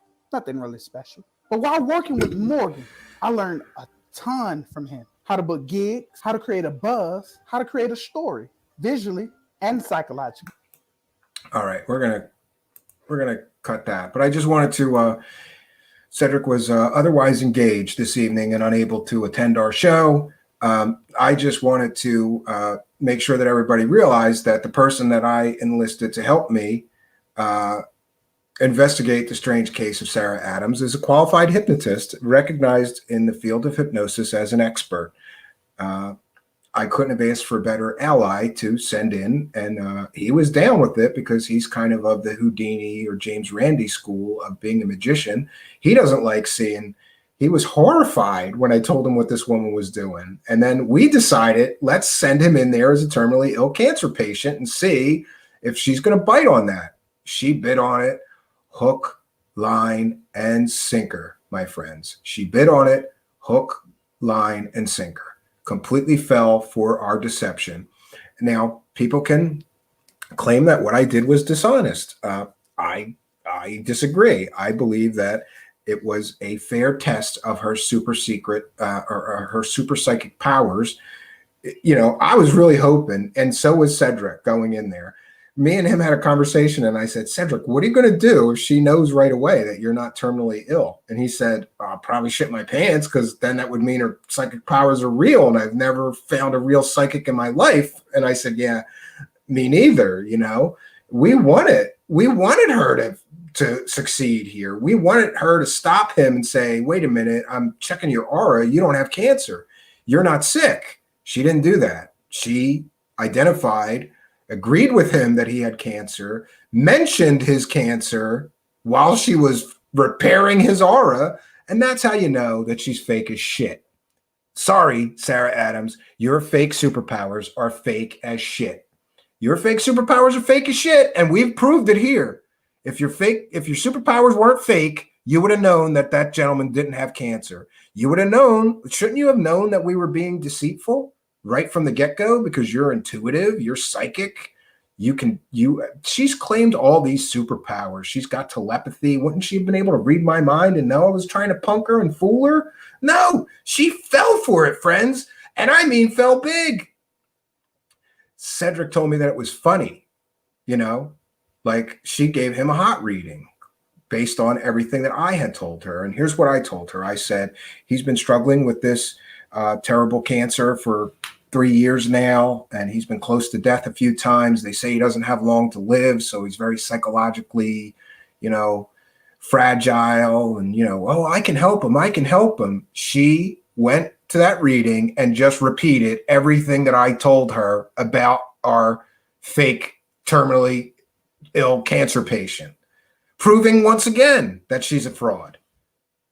If she was really psychic, she would have known that I was lying to her. She would have known that that person wasn't sick, that they didn't have cancer. According to her, she could diagnose people's illnesses by looking at their aura. Why did she not know that he didn't have cancer? Why did she not know that he wasn't sick after viewing his aura and diagnosing him? No, she gave him the same bullshit spiel that she gave me. I'm aligning your chakras and clearing out your negative energy. You know, I'm working on your lungs. I'm working on your brain. I'm working on this or that. Oh, I can see that this area is very affected by your illness. No, he doesn't have any illness, you dumb bitch. He wasn't sick at all. He told me he didn't even have a cold for a year before you gave him a healing session, right? So what were you healing him for? And to her credit, she did not charge me for the sessions, and she did not charge me to send Cedric Taylor for a healing session, but she does charge people that are terminally ill $250 to do virtually the same thing. And that makes her a piece of shit. That makes her a fucking low-life scumbag. You're going to take advantage of somebody that has a terminal illness, really? Then you're a piece of shit. And I'm just going to say that. You're a piece of shit. If you take money from somebody that's terminally ill and claim that you can help them with their terminal illness with your fucking fake superpowers, then you're a piece of shit. You're just a piece of shit. And that's the way it is. And I'm allowed to think that. You know why, Sarah? Because most people agree with me that you're a fucking lowlife if you do something like that. Most people would agree with me that you're a fucking lowlife for doing something like that. Now, I have just one more. I'm sorry, friends. We went very long. I didn't mean to go this long, but this is a lot to unpack and explain. So I'm just going to share one more thing, and that is I'm going to share her website. And we can look at the claims that she makes on her website. Oh, boy. Oh, boy. How to achieve God consciousness. Let me ask you a question. If you had God consciousness, Sarah, shouldn't you have known that I sent you a fake terminally ill cancer patient if you already had God consciousness, but somehow you're going to teach other people how to achieve God consciousness? Ooh. Oh, and she's hawking Gaia here. Yeah. You're a keynote speaker. Keynote bullshitter? Whoa, that's great. Okay. All right. And just so everybody understands, oh, look, you can get an animal healing session. What is an animal healing session? 1 hour session is $250. I know that. Hello, you beautiful soul. I'm so glad you are here. Let me take you through a journey that permeates throughout the layers of your existence, into your cells, into your DNA, into your soul. Elevate and align your energistics to the highest attainable level and embrace your inherent light. Awaken the power and remove your limitations to love and self-mastery. Discover the love that you are and the love that is. I work with the 12, I'm skipping around, work with the 12 chakra systems, light bodies, the arc planes, mental, emotional, spiritual, and physical, soul and divine blueprints, physical systems, and much more. As a gifted and experienced intuitive, I can assist in uncovering the origins of your path and bring you clarity and a deeper understanding of your current circumstances. Ooh, some topics that can be covered in an hour. See the careful wording? These are topics that can be covered in that hour for $250. Soul guidance, chakra aura channel, meridian balancing. That's all nonsense. Channeling messages from spirit guides, angels, archangels, and ascendant masters. Oh, I forgot. That's more superpowers of her. She can channel messages from your spirit guides, your angels, your archangels, and your ascendant masters. Past life releases. Genetic repatterning. What the fuck is genetic repatterning? What the fuck is that? Did you just make that up? I don't know. Addictions, repetitive patterns, astral projection, lucid dreaming, anxiety, depression, psychic attacks, empaths, inner child aspects, relationship with the parents and other family, emotional blockages, cords of attachment, archetypal energies. Wow, I swear she had, anxiety and depression. Here we go, anxiety and depression. So she doesn't say she's going to treat you for that, but these are topics that can be covered. Book a 1 hour appointment. Pay online, only $250. A 1 hour video session, though, if you want her on video, is $333. And an in-person session is $555. Wow. Request a 1 hour video or in-person session. Yeah, I don't think I'll be doing that. But let's find out about the animal healings, because who needs a veterinarian when you got a crackpot with fake superpowers? Oh my God, is she really fucking doing this? Yes, she is. Book a 1 hour animal healing session. Has your pet not been themselves lately? A distant energy healing can help your pet come back to a more balanced physical and emotional state. Most animals respond very well to energy healing. Sarah uses Reiki, telepathy. There's more superpowers. She can heal your fucking cat over the phone, bro. That's another superpower. We got to add that to the list. She can heal animals with her superpowers. Wow. Some topics that can be covered in an hour include illness, missing pets, depression. She can treat animal depression. Is that another superpower? Pain management, anxiety, new environment, faster recovery from procedures or surgery. Oh my God, I can't believe that she's making these kind of ridiculous claims. Animal Reiki reduces stress, helps emotional issues, PTSD issues, long distance healing in the comfort of your home. Animal healing, 1 hour, $222. So forget a veterinarian. You don't need a veterinarian. You need this fucking crazy girl who claims to at various times either be an alien hybrid or an actual alien. She told me she was not of this earth. And I said, what do you mean you're not of this earth? She said exactly what I said. Stephen, I am not of this earth. Okay, you're an alien. So who needs a fucking veterinarian? Just give her $222 and she'll heal your pet. Fuck the veterinarian. She's got superpowers. Oh, and there's a package. Then she's got a multi-dimensional course. Oh, disclaimer. Let's read this. This is the disclaimer. Yeah, look at this. Look at this. She's got to put the disclaimer. It's educational in nature and is provided only as general information and is not medical or psychological advice. Yeah. So this is the disclaimer. I'm full of shit. If your superpowers were real, you wouldn't need a fucking, what is this, a couple of pages if you put it in Microsoft Word. Yeah, look at this. This is the wordplay. This is great. Any information presented on this website about energy medicine is not intended to represent that energy medicine is used to diagnose, cure, treat, or prevent any medical problems or psychological disorder, nor is energy medicine intended as a substitute for seeking professional healthcare advice and services. Sarah does not provide any medical services and strongly advises that you seek professional advice as appropriate before making any health decision. Yeah.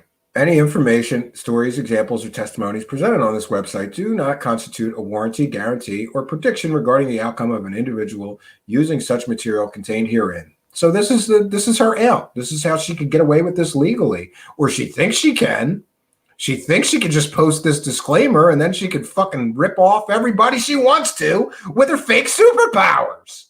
If your superpowers were real, bitch, you'd be in a hospital healing terminal patients all day long. You're not. You know why? Because your fucking superpowers aren't real. You're just a crazy bitch. And I hate to say that, but you're a crazy bitch. And to put it a little nicer, and in all fairness, I think that she has psychological problems. I think that she suffered some abuse as a child.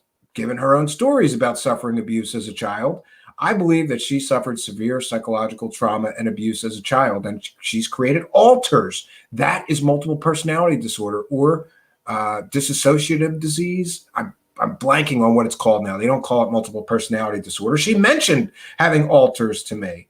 Oh, and that's another point that I'd like to make. She has a very, Sarah Adams, and this is a small point, but it's important. She has a very distinctive pattern of speech, and she has a speech impediment. What do I mean? Listen to her in any interview. She can't say or pronounce the letter G. In other words, I may say interesting. She doesn't do that. She says interesting. She cannot produce the letter G at the end of anything. So she continually does things like that.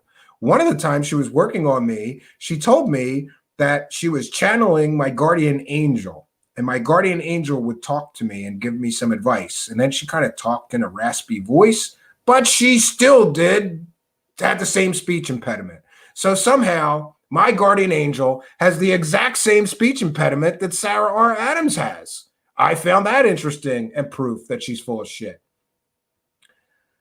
Oh, let's see the team. We're gonna look at the team then. Yeah, and look, she's got a PhD on her team. That's great. Dr. Chad. I'm willing to bet that doctor's not a doctor. A lot of these so-called doctors aren't doctors. Here's our webmaster. Oh, you know what? We should email each of these people and say, here's the link to join the show. Yeah. And there's a whole page of testimonials. I don't know if they're real or if they're not real. Let's read her about, because this is interesting. Sarah has experienced many things, from seeing abductions to seeing angels who aided her.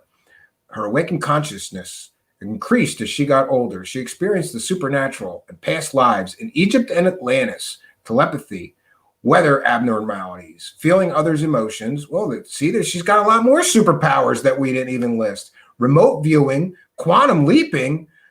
Honey, quantum leaping was a fucking television show. There's no such thing as quantum leaping. That was a fucking television show, you asshole. Quantum leap is a television show. It's not a scientific term, you dumbass. Time travel, among other alternate realities, Sarah has endured. I've healed so much and believe every day is a healing journey to greater heights. Sarah works with many clients around the world in what she calls intuitive healing. And except she's not intuitive and she's not healing anybody. According to her own fucking disclaimer on her website, she's not healing anybody. But I love that she calls herself an intuitive healer and then tells me she doesn't heal people. Great. Great doublespeak. This includes using homeopathy, herbs, supplements, diet superfoods, detoxing, energy work, essential oils, visualization, meditation, subtle energy work, cellular work. There you go. She says she works on people in their cells. When I had the sessions, when Cedric Taylor, the urban entity, fake terminally ill cancer patient had the sessions, she said she was working on his cancer cells. She told me she was working on my cells in my liver, I think. She probably knows I drink too much, but it doesn't take a psychic to figure that out. All to heighten the frequency of the temple and the precious bodies we have been given. She has made TV appearances on Gaia, including Beyond Belief and Buzzsaw, as well as Vice TV, The Basis Project, co-hosting the Divine Truth Show on Revolution Radio, and many others. Sarah Adams continues to be a major force in the world of enlightenment while healing many around the world. Well, there you go. You're saying you're healing many around the world with your fake superpowers. And there's one other thing I wanted to share, which I think tells you everything you need to know about Sarah Adams' products. She sells snake oil.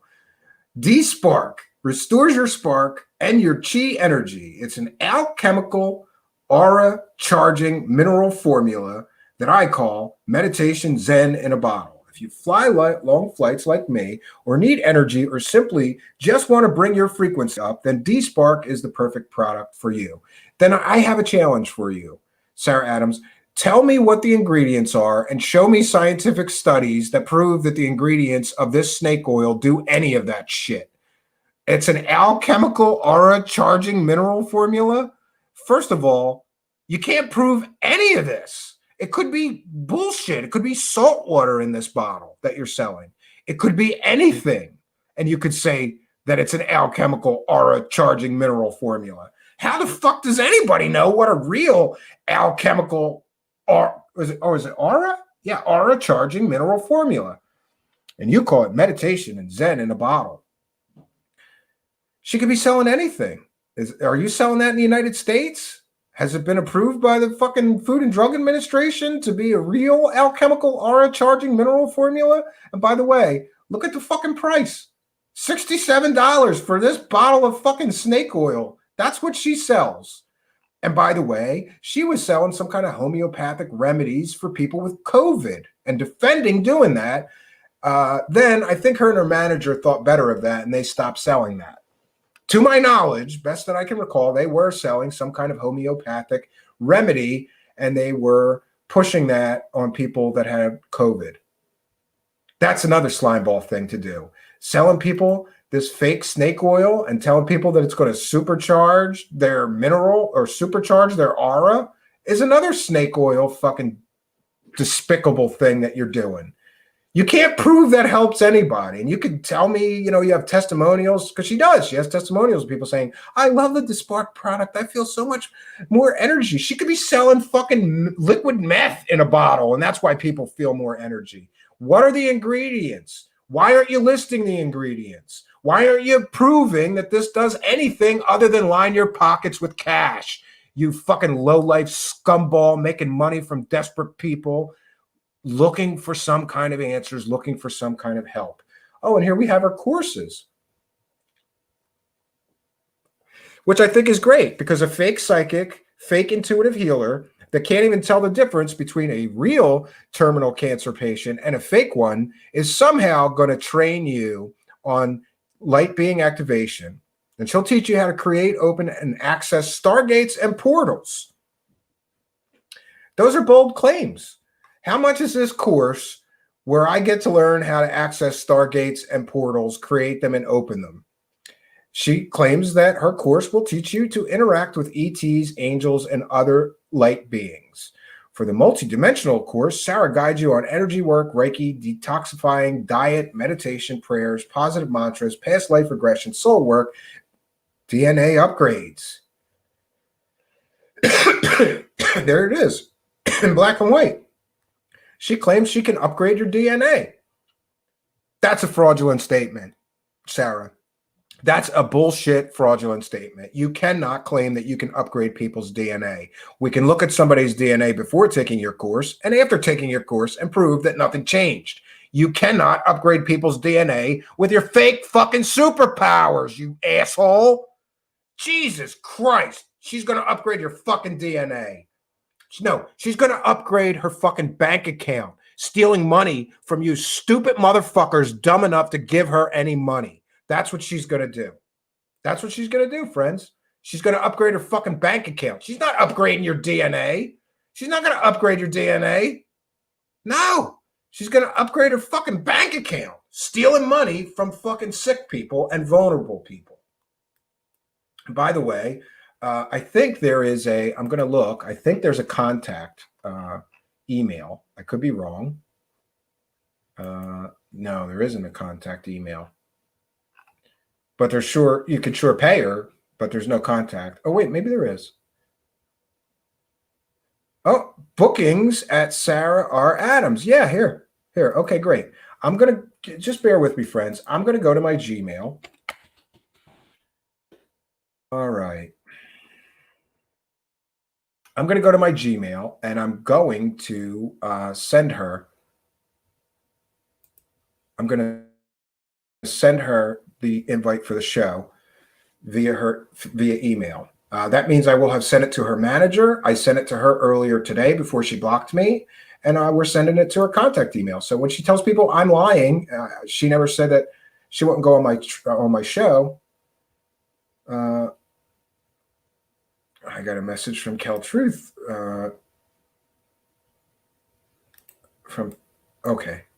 So shout out to Kel Truth.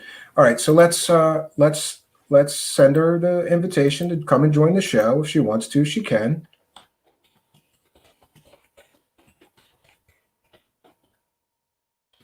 You can join in the live show through this link, Sarah.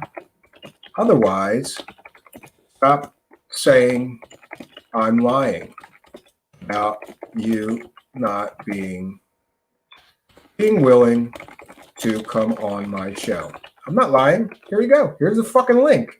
I'm sending it to you, Sarah. Right now, I'm sending you the fucking link. If you want to come on, you're more than welcome to come on. And there we go. I have sent her the link. Then there you go. So I sent it to your manager. I sent it to your manager. I sent it to you via Facebook Messenger earlier today, and I sent it to your email. Here we are. We're waiting for you.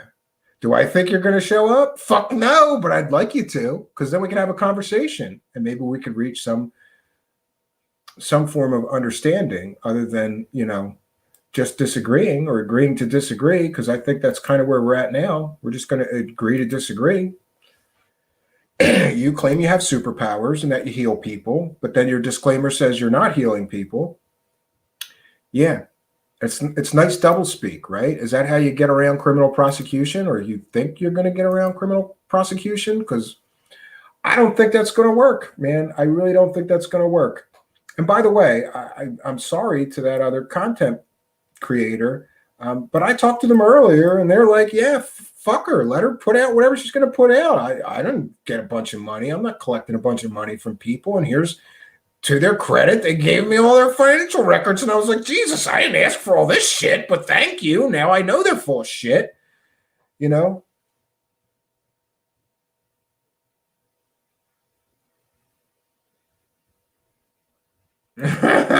All right, we're gonna take some comments. I'm sorry to go so long. This was a hard presentation, and thank you guys for all being here.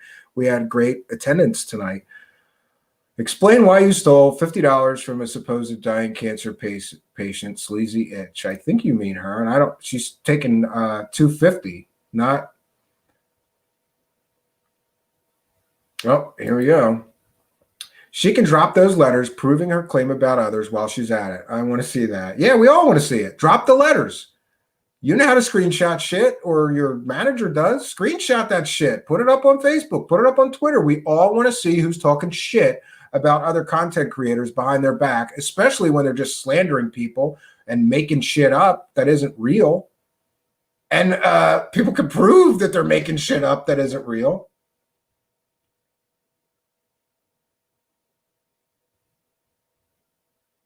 Yeah, and so what if she was? She's not, but what does that have to do with anything? It's just her way of deflecting. She has no defense. I think she felt like a total asshole knowing that she fell for the deception. Sarah Enema Adams. Yeah, she's always pushing enemas. Maybe she's got an anal fixation or something. Maybe she likes it. I don't know. She's always pushing enemas, talking about how enemas can change your life. And fuck no. Fuck no, man.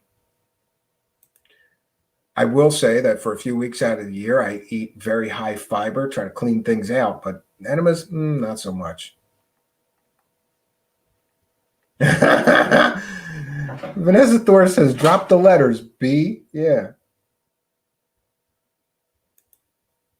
Yeah, can we get them without things blocked out? Yeah, don't redact anything. Don't protect people who are fucking talking trash. Yep.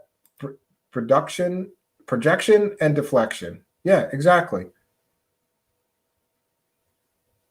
It's ridiculous. And it's crazy that this woman can go around stealing money from people like this.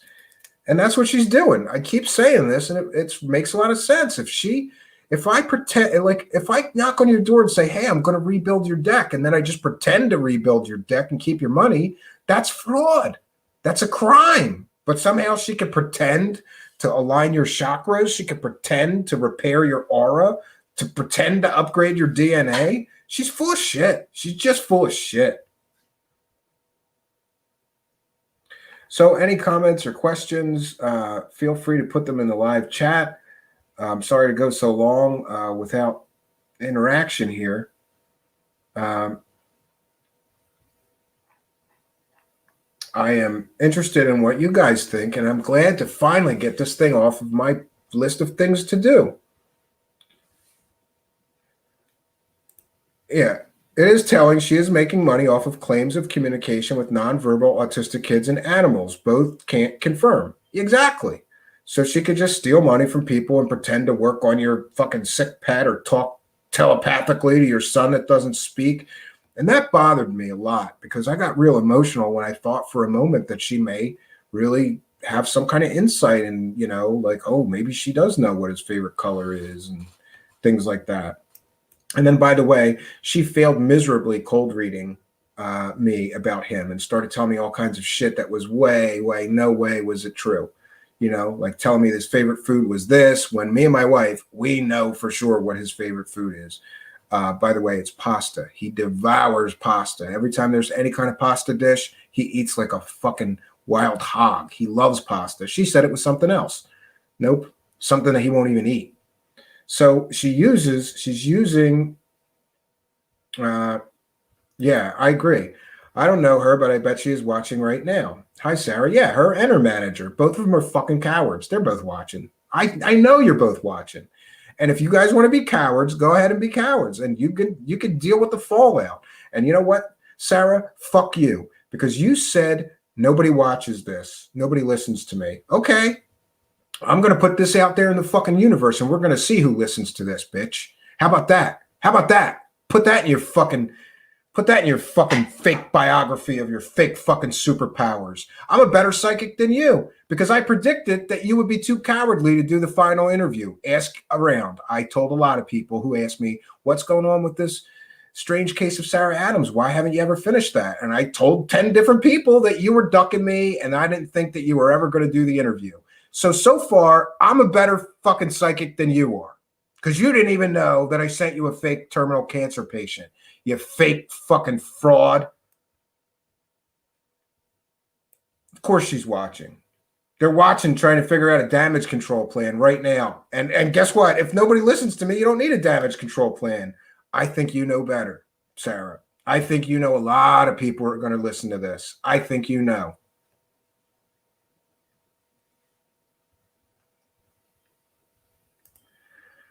Yes, and that's what it's called. Thank you, Vanessa Thor. Her dissociative identity disorder is likely copied from media.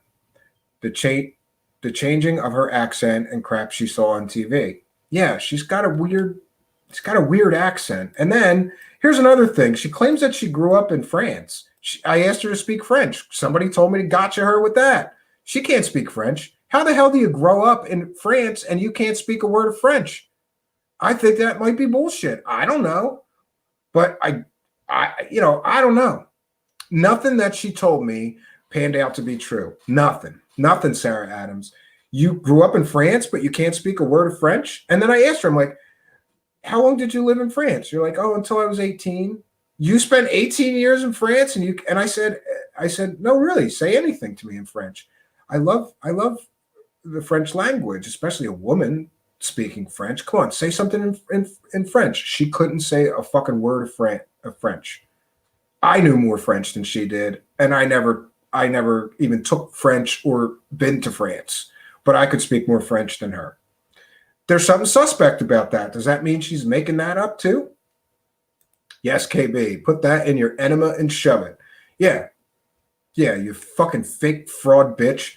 Going around telling people I'm lying, telling people that you won't come on my show. Here, we're on my show, bitch. You can come on any minute you want. We're on my show, bitch.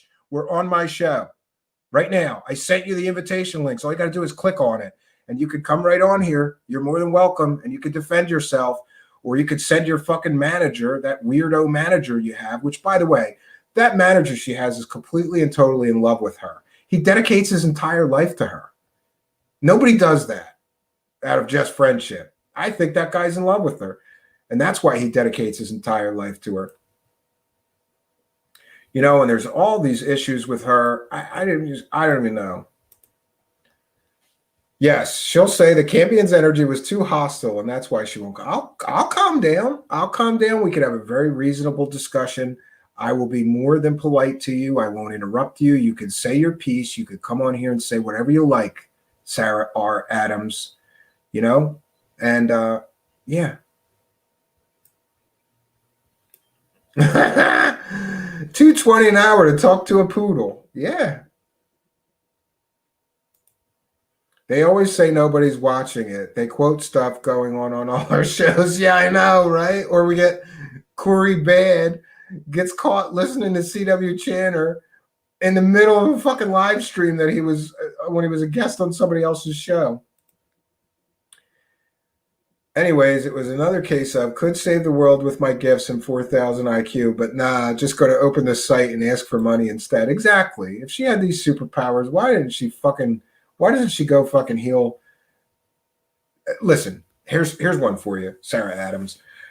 If you really can heal people with your superpowers, why aren't you spending day and night in child cancer wards, right? Curing children of leukemia. It's because you can't, because your fucking fake superpowers aren't real, honey. And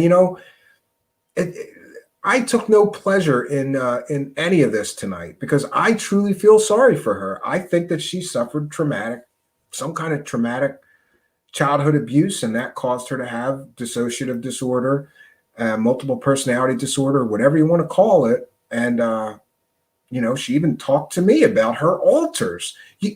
People with multiple personality disorder have alters. People with dissociative identity disorder, whatever you want to call it, have alters.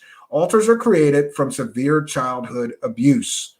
Okay? So she herself told me she had alters. That means she's got serious psychological issues stemming from childhood trauma. So as much as I could rag on her for being a disgusting, despicable lowlife of a human being, stealing money from sick people, I still have empathy for her because I think that she suffered some kind of childhood trauma that caused all of this, caused her to believe that she's special, she has superpowers, she's an alien, she's not from Earth. I think she's got real problems, and I hope that she gets the help that she needs. And by the way, wherever she's at in the world, I could maybe help facilitate some psychological counseling for her. And I hope she gets it, because maybe if she got some counseling, she would no longer feel the need to rip people off to feel special. Thou a real high spiritual leader to threaten to send Corey Good after your perceived enemies, and great discernment to gossip with Natasha, hateful transphobe troll Hines. Yeah, fuck her too. Fuck her right in her eyes. Fuck the both of you right in your eyes. You're both despicable individuals.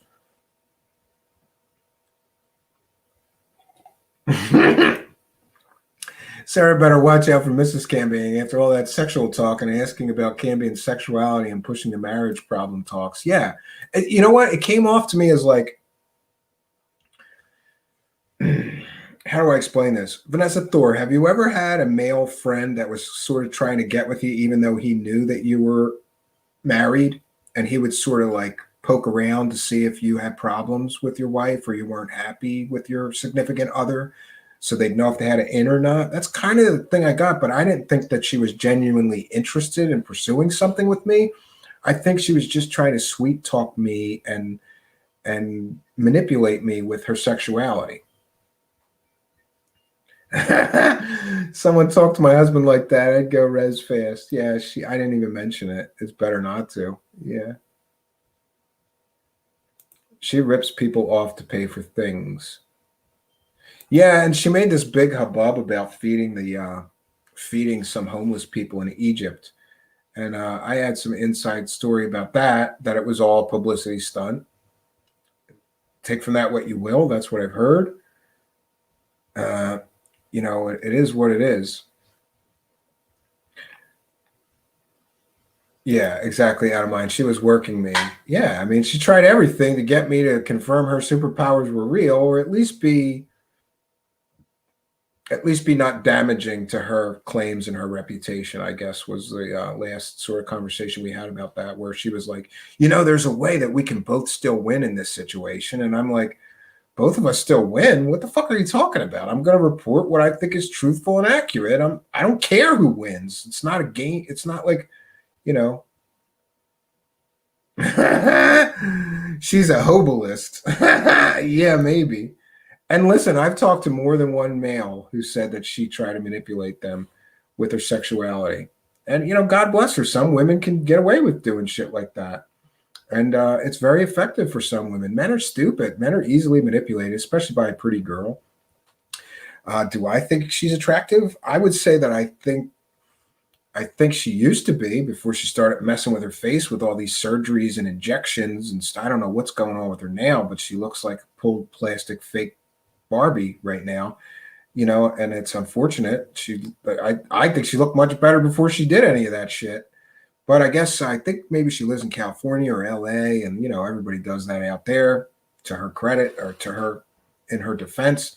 But she's getting all these lip injections, and she's got these huge fake lips now, and her face looks all pulled like she had a facelift. At her age, why would you even have a facelift? But okay. Yeah. Friend said a bartender was hitting on my cuz she's flirting for tips, and she ain't though, my dogs. Yeah. Yeah. You ever notice like listen, that's just the way of the world. Like a pretty waitress is going to make twice as much as a not so attractive waitress. That's just the way the world works. And I was a waiter. Boy, when I was a waiter, I wouldn't flirt with the dudes. I would flirt with their wives, or I would just make comments so their wives liked me, because I knew the wife was deciding on the tip. I used to joke and say things like, "Oh, how you doing today? You're living the dream. Are you having a nice dinner out with your daughter?" And I knew that was the guy's wife, but I would say that, and they would tip me really well. So the world is sometimes about careful manipulation, and we all do it. I guess she does it a lot more than others. That's what I'll say. Some of that's harmless. You're just trying to get a bigger tip, whatever. Yeah, Mario Heat, she's pretty crazy. She's pretty crazy. Yeah. Yeah, but friends, again, I'm going to stress the point that I think she needs psychological help and assistance.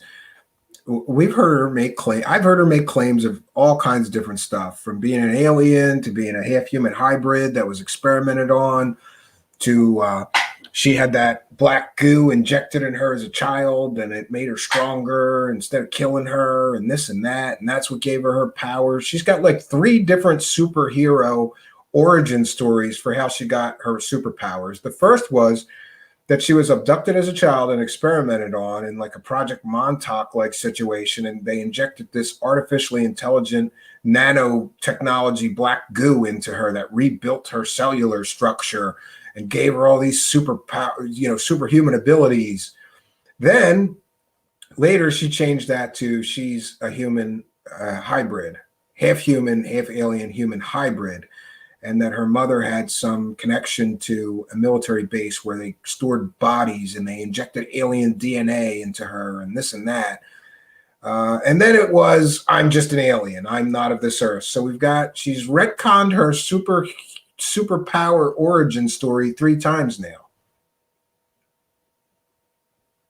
Yeah, I agree with you. I made good commission at Comcast, all phone work. It's just about talking to people like regular people and be comfortable with them. Yeah, but I mean, you know what I mean about like a lot of jobs you have to subtly manipulate people to get your commission or your bonus or your tip. And you know, that I don't think that there's any harm in that. But when you get to the point where you're literally manipulating people to take $2.50 an hour to work on their fucking sick poodle, that's crazy. That's a little too far.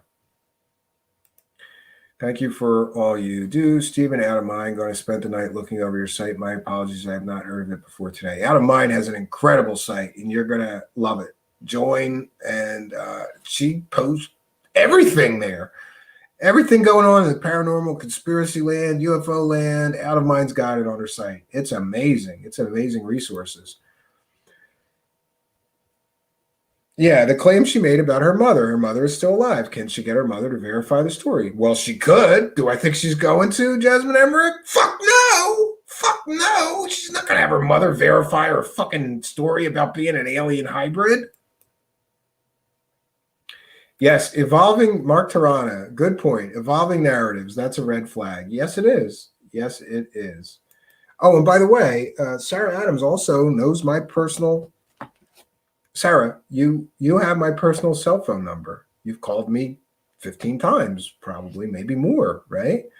You know, there was a time when she would just call me out of the blue and say, like, I just wanted to check in with you and see how you're doing. And again, like, it didn't come off as genuine. It came off as if she was trying to manipulate me into being her friend. And it almost worked. I almost didn't do this. I put it off for so long because I didn't want to go hard and crazy at her, because I truly feel sorry for her. She's got mental problems. That's what I'll say. I truly feel sorry for her. She's got mental problems. She needs psychological counseling and help. Call her, Stephen. I can't, because she always called me from Facebook Messenger or some weird number, and I got a new cell phone. So I don't have her as a contact anymore. She always called me from different phone numbers. And then she explained it one time and said, well, I'm house sitting, so I'm calling from the landline. And that kind of made sense, I guess. But then I would call back that number the next day, and there'd be somebody there that didn't know Sarah Adams. So it was weird. It was weird.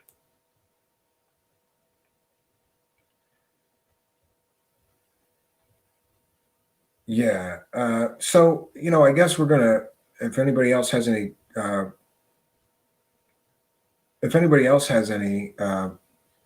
comments, questions, yeah, and Spooky, call her right now. I would if I could. I really would. I thought of that, but I really and truly just got a new cell phone last month, and she hasn't called me in a few months, so I didn't have any of the numbers that and like I said, it was like weird. Like I couldn't call her back at any of the numbers she called me from. Then she wouldn't have did if she's a hybrid with healing powers. She could make her psyche whole. If she has memories of her alters actions, then she doesn't have DID. She's malingering. Yeah, I don't know. I'm not a psychologist, but there's really something serious going on with her, Stina.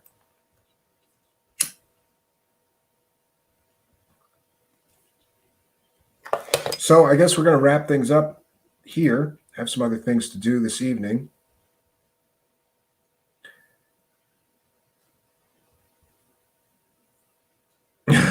Oh, Jolly said, I'm sorry. Jolly said, I'm working and the boss is asking why I'm laughing, and then said, it's okay. I didn't tell him why. Jolly Bridge Burner, when are we going to get an update on the cases from Judge Jolly? The primary difference between those with dissociative disorder and those without is just amnesia, the fractured states, meaning she wouldn't recall anything while in alter. Wow, that's interesting. And Vanessa Sorthez, interesting. Those are both valid points. Thank you. Yeah, she talked about her alters a lot, and that made me uncomfortable because I was thinking, aren't alters created when somebody's like very severely physically or sexually abused as a child? I thought that that was the case. I haven't done much reading on it, but I thought that that was the case. So she made me very uncomfortable because on multiple conversations, she said, I'm bringing in my altar. And then a few times she said that she was going to channel my guardian angel or something. And she just talked with a little, like a hoarse voice, or I don't know, but I'm happy to put the strange case of Sarah Adams behind me now. We've done three. This is part 3. We've done 3 parts. I've explained this the best that I could. And, I did the best that I could investigating her claims. And again, my major goal was to simply prove or disprove that her claimed superpowers were real or not. I believe that we've sufficiently proven that her superpowers are bullshit. So it is what it is. And, still, some people are still going to believe her and some people are going to believe me. That's just the way the ball bounces. That's the way things go. Yeah, she must have watched Sybil or Split, right?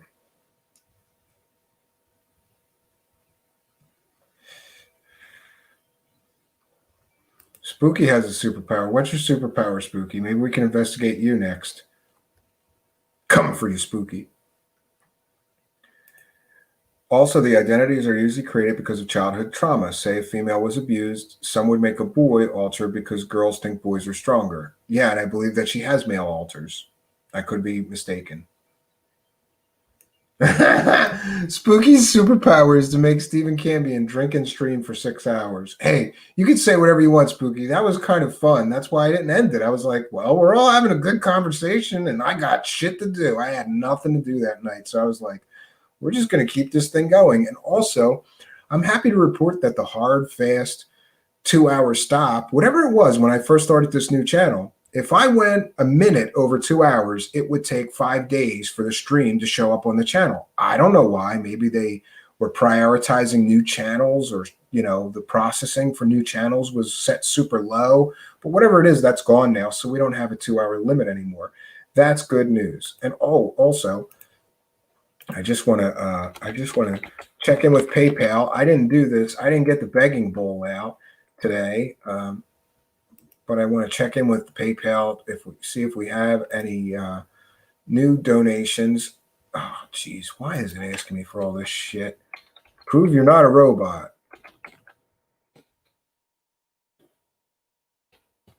I think I'm not a robot. Now it's asking me again.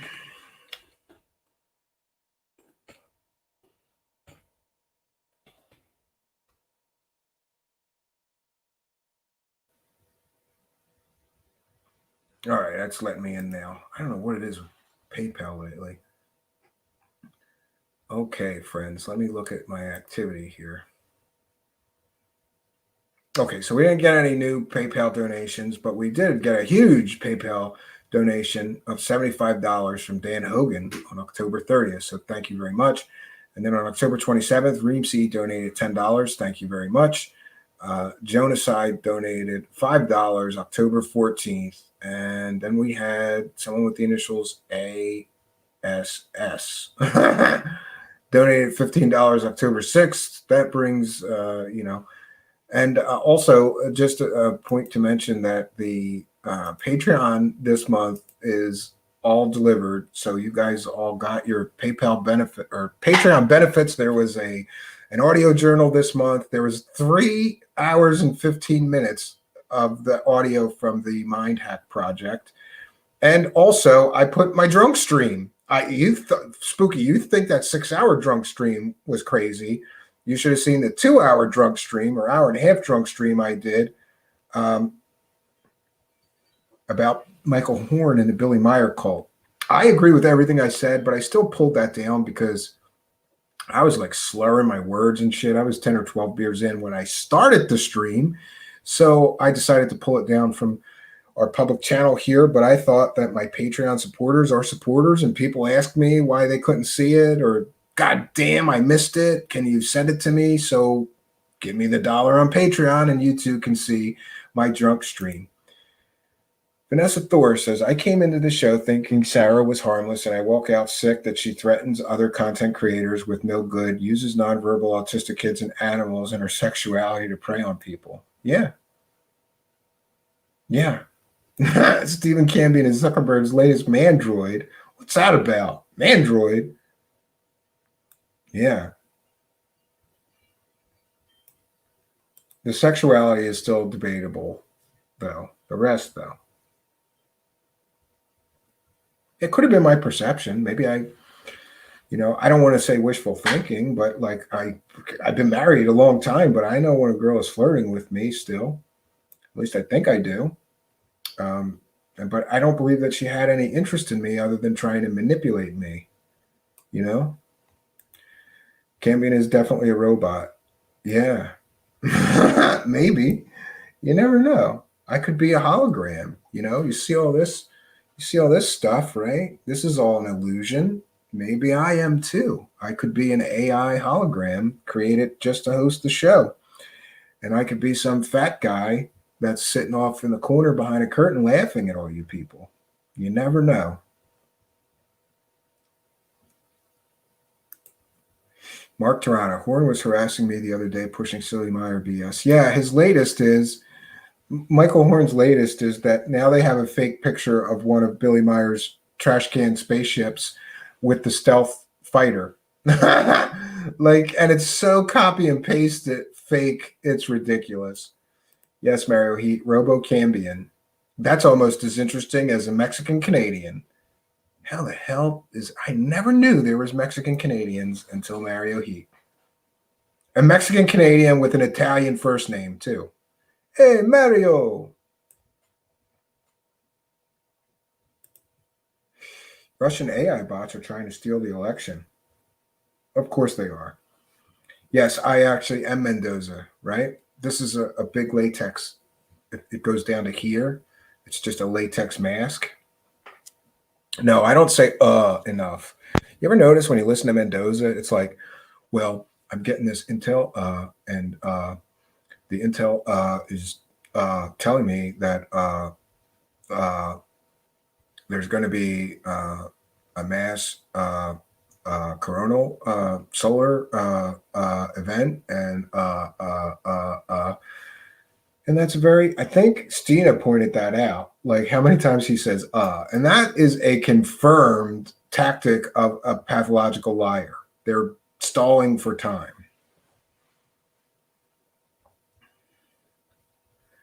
Yeah, she did ask me, I don't want to get too deep, but Vanessa Thor, she asked me like what I like and stuff. She made me a little uncomfortable being a married man. I didn't think it was an appropriate conversation.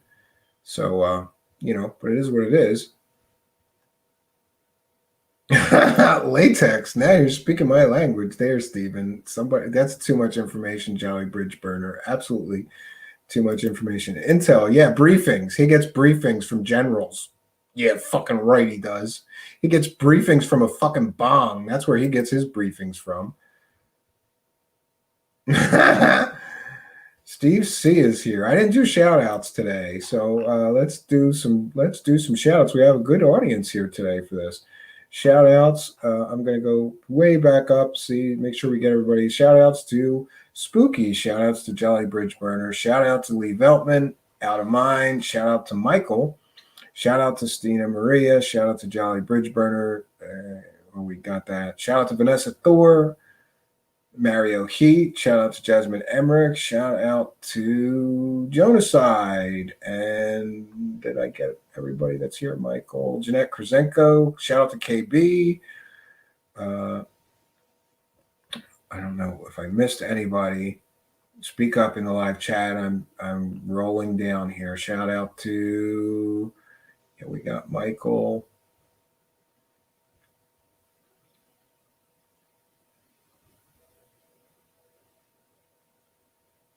Leave Veltman, maple syrup and latex.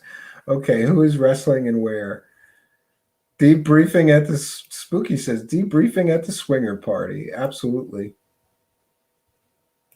Yeah, it was 2.5 his per 10 seconds. So 2.5 seconds for every 10 seconds he speaks, he's going,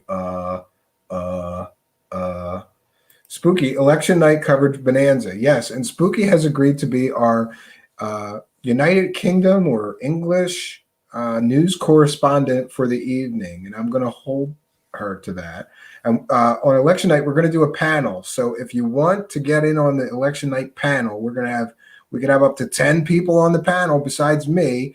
Just email me at truthseekershow@gmail.com and say, I want to be on election night show. Or DM me on Twitter and say, I want to be on the election night show. Or PM me on Facebook, send me a private message and say, I want to be on the election night show. I'll put you on the list. And then when the election night show rolls around, I'll have a list of people that we can send a link to join the show. Uh-oh. You probably are one of those individuals who put ketchup on eggs. I put ketchup on scrambled eggs. What? Mario Heat, come on, bro. All people put ketchup on scrambled eggs. At least I do. I don't know. If it's an omelet, generally I don't, though. Like if it's like an omelet and it has like cheese and like peppers and other stuff. Yes, KB, you can be on the show from your phone. Absolutely. So you're more than welcome to join us. I love her hat too. She looks like somebody from Gone with the Wind with that hat. Mario Heat, you disgusting white folks. Oh, come on. Mario Heat, Mexicans are just as disgusting. After all, Mexican Donkey Show. All I'm going to say is Mexican Donkey Show. That's all I have to say. You want to talk about disgusting? Fucking Mexican Donkey Show, Mario Heat. You want to call Americans disgusting or white people disgusting? I don't think so. We don't do donkey shows, bro. Oh, shout out to Solar Marshall. The stealth fighter BM UFO is terrible. Yeah, it's really funny. When is it? Election night, I think is what we're talking about. Okay, he says I use hot sauce or homemade salsas. Fuck ketchup. Ketchup is basically a smoothie given that tomatoes are fruits. Yeah, I guess you're right. I'll agree with you. Ketchup is kind of gross. And people that put ketchup on everything. My wife puts ketchup on my child's mashed potatoes. Mashed potatoes, she puts ketchup on it. He won't eat mashed potatoes unless you put some ketchup on it. So she puts ketchup on it. Okay, Michael said that him and his, I believe that's his girlfriend or wife. Mike said that he wants to be on the show. So we got 2 guests already, plus Spooky. That's 3. So we have 3 people for the panel for election night coverage. And we're going to watch the world burn because I'm telling you, I don't think they're going to have an answer about who won on election night. We're not going to know for 2 weeks out, maybe longer. And the longer it goes, the worse it's going to get with all these riots and stuff. That's my prediction. We'll see what happens. Are you kidding me? You Googled donkey shows and you couldn't find anything? Google Mexican donkey show, Mario Heat. Okay? You'll find it. You'll find something about Mexican donkey shows. Do I have to do it right now? Jeez.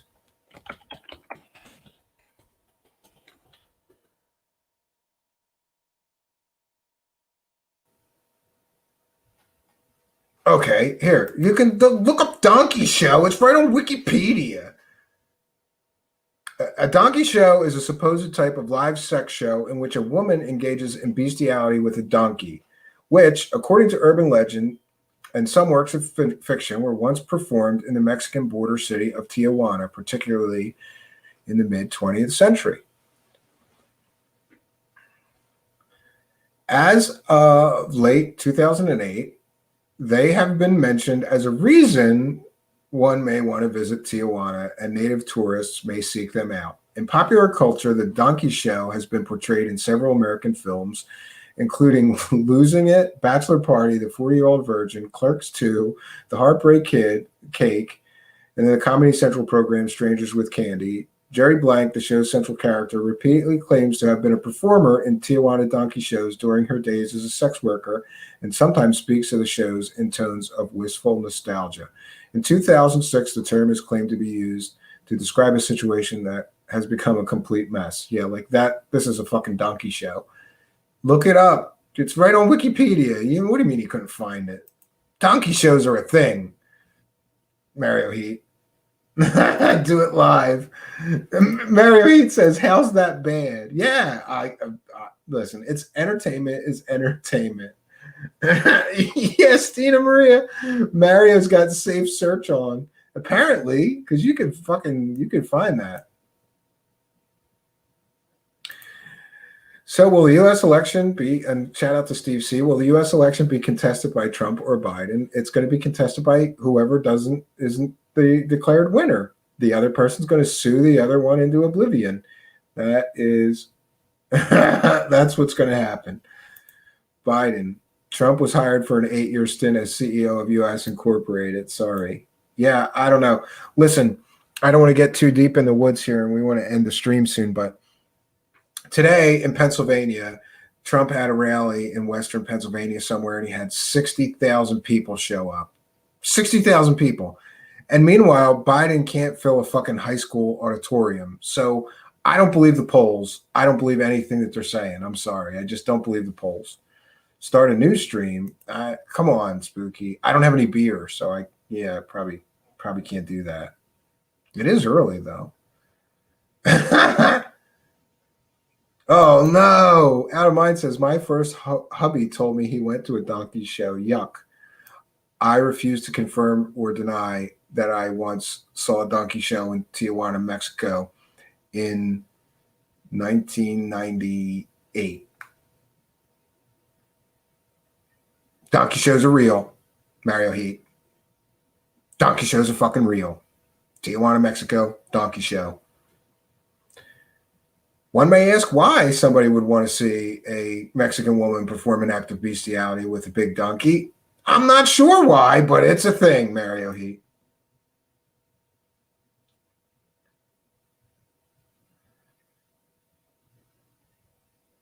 Out of Mind says busted. Yeah. So friends, we're going to end the stream here. Now that we're getting into like donkey sex shows and bestiality, it's a good time to transition out. I do want to thank everybody for their patience in finally getting the end of the story. Is it the end of the story? I hope so, because I don't want to waste any more time on this crazy person claiming that she has superpowers. So this is the strange case of Sarah Adams part 3. She's a fraud. And we'll see if nobody listens to it, Sarah Adams. We'll see if nobody watches it, Sarah Adams. I know you and your manager are watching it right now, and maybe that's enough for me. So, friends, I want to thank everybody that came here tonight. We have really good numbers tonight. That's very encouraging, especially because we never broadcast on a Sunday night. I'm going to have to start doing that. Looks like a lot of people are looking for something to do on a Sunday night. Sunday is kind of boring sometimes, right? So I think we're going to try a show next Sunday as well. And also, I just wanted to mention that I have a great deal of shows planned in folders, and we're going to get back to our usual coverage. I know we took a detour with this Philadelphia riots and the Philadelphia Riot Awards and all this stuff that we don't usually cover. We're getting back to our usual coverage as we did tonight of strange and unusual and paranormal, mysterious subjects. Yes. Genocide says, later, everyone, much love, even you, Sarah. Yeah. As much shit as I talked about you and whatever my personal feelings for how despicable and deplorable you stealing money from sick people for your fake superpowers are, I love and care about you, Sarah, and I want you to get the help that you need. You can contact me if I can help you in any way to stop ripping people off and to, get the psychological help that you need. I'm here for you. I would still help you. We can disagree, right? And I can disagree with you stealing money from people, sick people, for your fake superpowers and fake healing sessions that even you admit on your website aren't healing sessions somehow. I don't know, in your disclaimer. Listen, we can disagree, and I can still care about you and try and help you,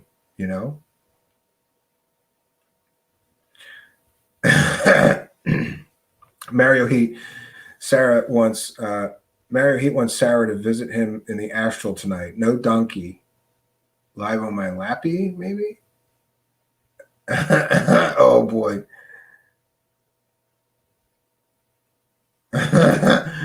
Steven, you asshole bitch. Fuck you. Also, Steven, I can help you. I care about you. Well, I am a Gemini, right? There's two sides to me, right? I gotta have some kind of balance. I do. Listen, I'm human. I hate what she does. I hate what she does. I feel like she's ripping people off, taking advantage of sick people, desperate people, you know. But I still recognize that she's a human being, and I would go out of my way to help her if I could. If she asked me for help, I would be right there to help her. I would. And that may seem strange to some people, but it is what it is, friends. So on that note, uh, yeah, so we didn't put the begging bowl out tonight, but if you would like to, there's a about section, and you could donate by PayPal or become a Patreon supporter if you want to see shows like this continue. I think it's important that we have somebody out here telling the truth about these new age con artists and not taking a bribe to play ball with some of these people. We need that. We desperately need more honest people that are going to investigate these things and tell people the truth about whatever they found. I hope I get to continue to be one of those people.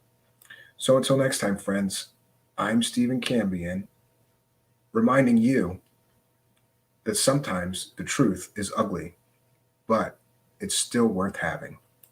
Good night, friends.